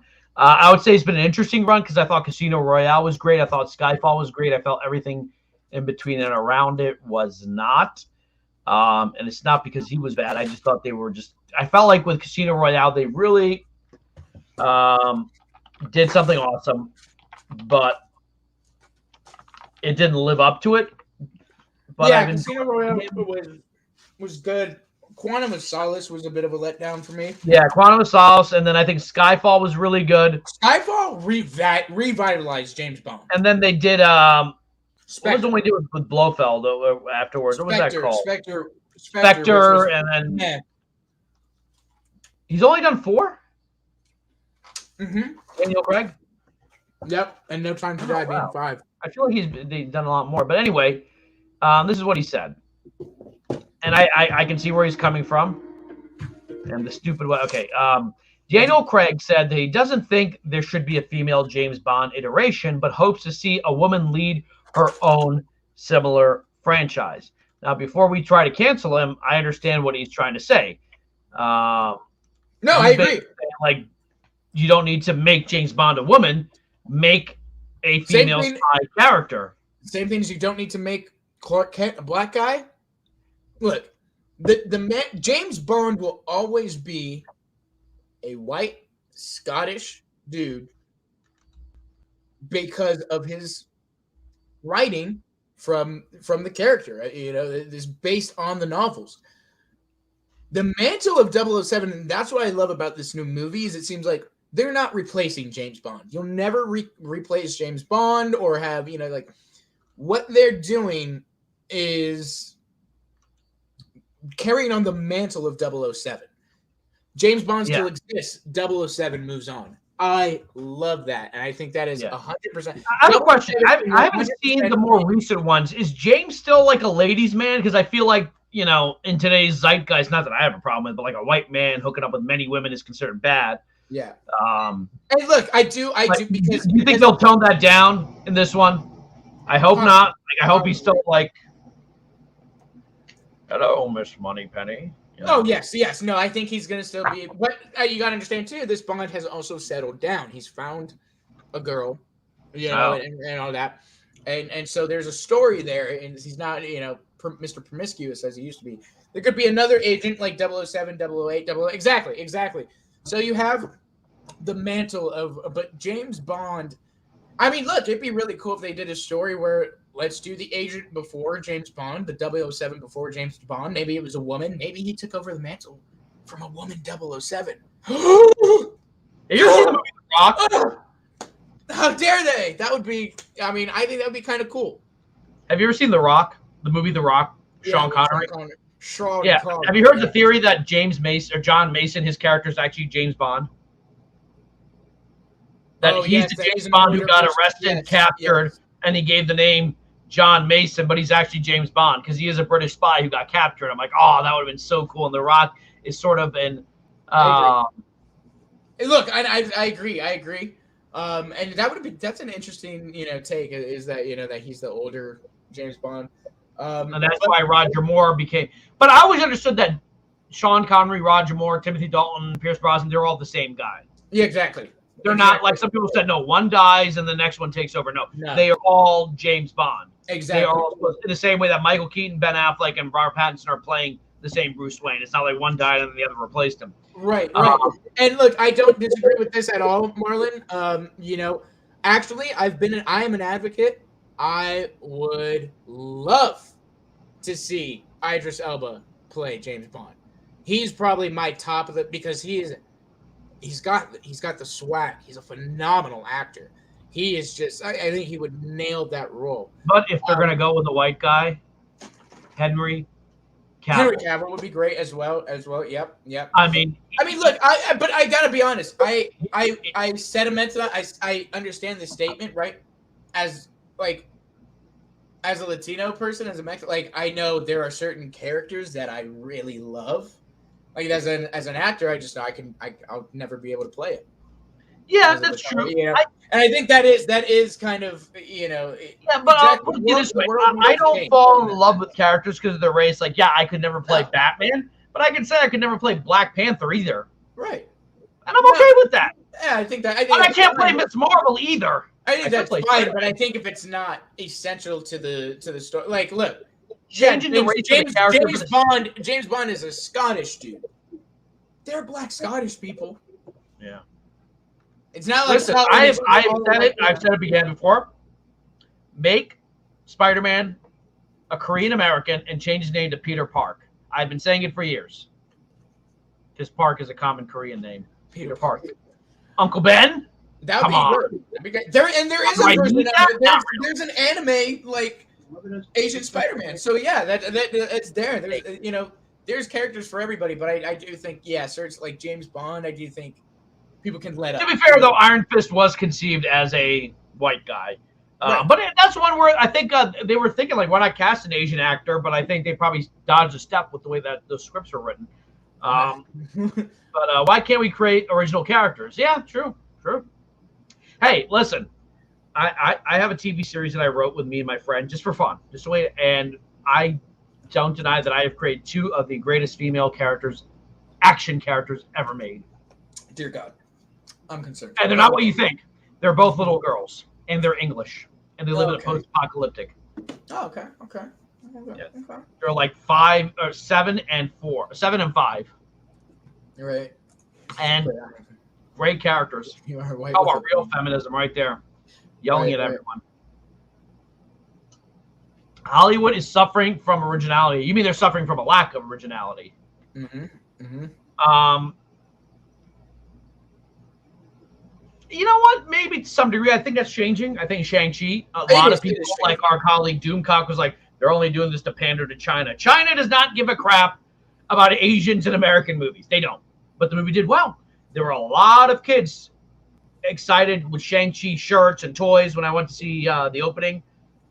I think that's changing. I think you could have done a movie like Black Panther years ago. It's that Hollywood is afraid of doing that. Yeah. I think there's definitely, executives are a big part. Now, people will say, well, what about Blade? You have to understand, at the time when Blade came out, 1, people didn't know it was a Marvel character. 2, it wasn't marketed as a comic book character. Number 3, Wesley Snipes was a huge star. And seeing Wesley Snipes beat up people was kind of his thing. He was kind of like, Jean-Claude Van Damme. He's a martial artist who was also an actor. That was the selling point. They never said, this is a Marvel movie. And I would have heard it. They sold it as an R-rated Wesley Snipes wears glasses and leather and kicks the crap out of people. And kills vampires. And kills vampires. In an age when vampires are really popular. Exactly. Exactly. Keanu Reeves overstepping his boundaries, white guy? Yeah, no, of course not. Yeah, no, I mean, that's fine. Yeah, still I don't find Shang-Chi original as someone growing up. Okay, well, I would consider Shang-Chi a martial arts movie. It's a comic, so of course it's not original. It's a comic with martial arts. Yeah. But I would consider it a martial art. Like, I just saw Police Story. Have you ever seen the original Police Story with Jackie Chan? Yes. God, yeah. The stunts he does in that, and at the end they show him being hospitalized like 40 times. Oh yeah, Demolition Man, like that was kind of his thing. But rather than find the... So I'd say both. I'll be honest, I really would see a Raid 3. I would say America already did a Raid version of the Raid, and that kind of was the Judge Dredd movie. That was loosely this kind of inspired by the Raid in terms of the story and the setting. At the same time, Statham's a good martial artist. I would want to see. That's an interesting take. I would want to see. I would see them both. I'm one of those. I'm very open. I don't think. Look, unless it's really serious things like Clark Kent, is a white guy from Kansas. Like literally, you change that to Chicago, and you're changing his entire origin and everything. So I think those things, yes, don't change them, don't mess with it, especially for even Bruce Wayne. But where I couldn't see it, and they kind of did it. They kind of did it with Gal Gadot. I mean, she's always been portrayed as sort of like really white in the comics. Gal Gadot is Israeli. She's Ashkenazi Jewish, so she kind of has a little bit of a tinge. I mean, I think she's still considered European, but she doesn't look. That's the thing. I'm okay with that because Snyder wanted to add culture to these characters, and that's same thing with Jason Momoa. They took a lame character like Aquaman and made him cool by casting a badass French Polynesian descendant actor, and I was okay with it. I wasn't like, why isn't he blonde? I was like, I'm glad. Right. They made him cool. They made him $1 billion franchise. Yeah, exactly. And so I'm just open. I mean, look, I love Daniel Craig as James Bond. I would love Henry Cavill as James Bond. I'd love Idris Elba as James Bond. I'm not, these are at the end of the day, guys, these characters don't frickin' exist. They're not real. They're real to me, damn it. Get out. No, I mean, at the end of the day, real to me, damn it. If somebody has a love for a character and wants to do something and wants to make it, do it. You know what? From now on, I'm just gonna do this. I'm gonna have it all up here and then cradle it like a baby. Yeah, I do gotta say, what's up with it on the shoulder? Like I get it, in place, but it's just like a backpack. You sling it behind you. Got it. Sling it behind you, and then you just spin it around like this. I can't put it behind me because I'm sitting down, but basically it kind of rests on my hip over here on the side. So it's like a messenger bag, but more condensed. Right. Okay. I like it. Hey, it's my thing. Is Cricket a Rush Hour? Yeah, but he doesn't do martial arts. Although, I'll be honest with you, some of the jokes that go too far, I still find them funny. But the jokes he makes about Chinese people, man, all y'all look alike, like stuff like that. I don't know if it would fly today. No, it wouldn't. But at the same time, right? You got to read that. You have to read that with what's the intention there? Is Chris Tucker actually insulting and trying to be mean to Asia, or are they? Jackie Chan right next to him. You really think, like one of my favorite parts is like when they're talking about their dads and how they're both cops. He's like, well, my daddy saved the crackhead from burning buildings. My daddy once caught the bullets with his bare hand. Yeah, well, my daddy will kick your daddy to Hong Kong, Japan. Where the hell are you from? And up that ground. Like, don't talk about my dad. Don't talk about my dad. Like, I like that. It's kind of offensive, but I like it. I thought it was funny, Exactly. And then, like there's a food called mushu. He's like, yo, Lee, I want some mushu. He's like, why? Are you hungry? No, Lee, not some mushu, some mushu. That killed me. Okay, yeah. But yes, he says, I grew up reading James Bond novels. What about me? I'm not sure what that means. So Benson said he can't watch 48 Hours with Eddie Murphy and Nick Nolte. I understand that. One of my favorite shows of all time is All in the Family. And boy, Benson, don't ever watch that. Because that show, but honestly, that show tackled race more directly than I think a lot of other shows today do. Because they were kind of capturing the culture at the time between whites and blacks and whites and Hispanics. Look, I'll be honest, yes. And this was the type of humor that I was raised on, as well as I watched a lot of Robin Williams, a lot of Eddie Murphy, a lot of Eddie Murphy's whole thing about going to San Francisco. A lot of guys that would not be considered, and then I'm Mexican bi and all these things, but I still make fun of all those things. I still laugh at all those things. I know I can tell when it's being offensive and when somebody has ill intent and when somebody doesn't. And when somebody is just, everybody's just got to relax a little bit. Got to make fun of yourself sometimes. It's a good thing. And yeah, that's my say on it. Yeah. And I mean, it's always like, I'm a huge South Park fan. South Park and Family Guy, I cannot deny I have laughed my ass off when they've crossed, so I mean, comedians, the ones I do like are the ones who push the envelope. Bill Burr, he pushes the envelope. Shanghai Nights, I never saw that. I saw Shanghai Noon. I remember seeing it once. I didn't like it that much, but yes, I love it. Yes, there is, Gavin. Bo Burnham. Bo Burnham is a phenomenal. Check that out. He was snubbed for that special, and he's one of the greatest upcoming comedians. So check him out, absolutely. But I do know you got to get going, man. Yeah, I do. It's 6:50. Oh my God, this is what happens when you have a good time. But listen, next on Thursday we're gonna have a lot of news probably, but we are gonna start with the Ric Flair thing, folks. If you don't know about the Ric Flair thing, oh boy, look it up, find out what happened. Dave Chappelle, of course. Love Dave Chappelle. So, folks, I want to thank you guys for joining us today. I want to thank Austin Lean, my co-host, my partner. Not like that. If you missed today's show, you can always watch a little bit later. If you can catch it, make sure to catch Lean on Me. Even if you miss Monday nights, Benson, because the time differences, you can watch it later. It's there on YouTube for you to watch whenever you want to. At your convenience. At your convenience. All right, folks, remember, we do it for you, and we do it for the culture.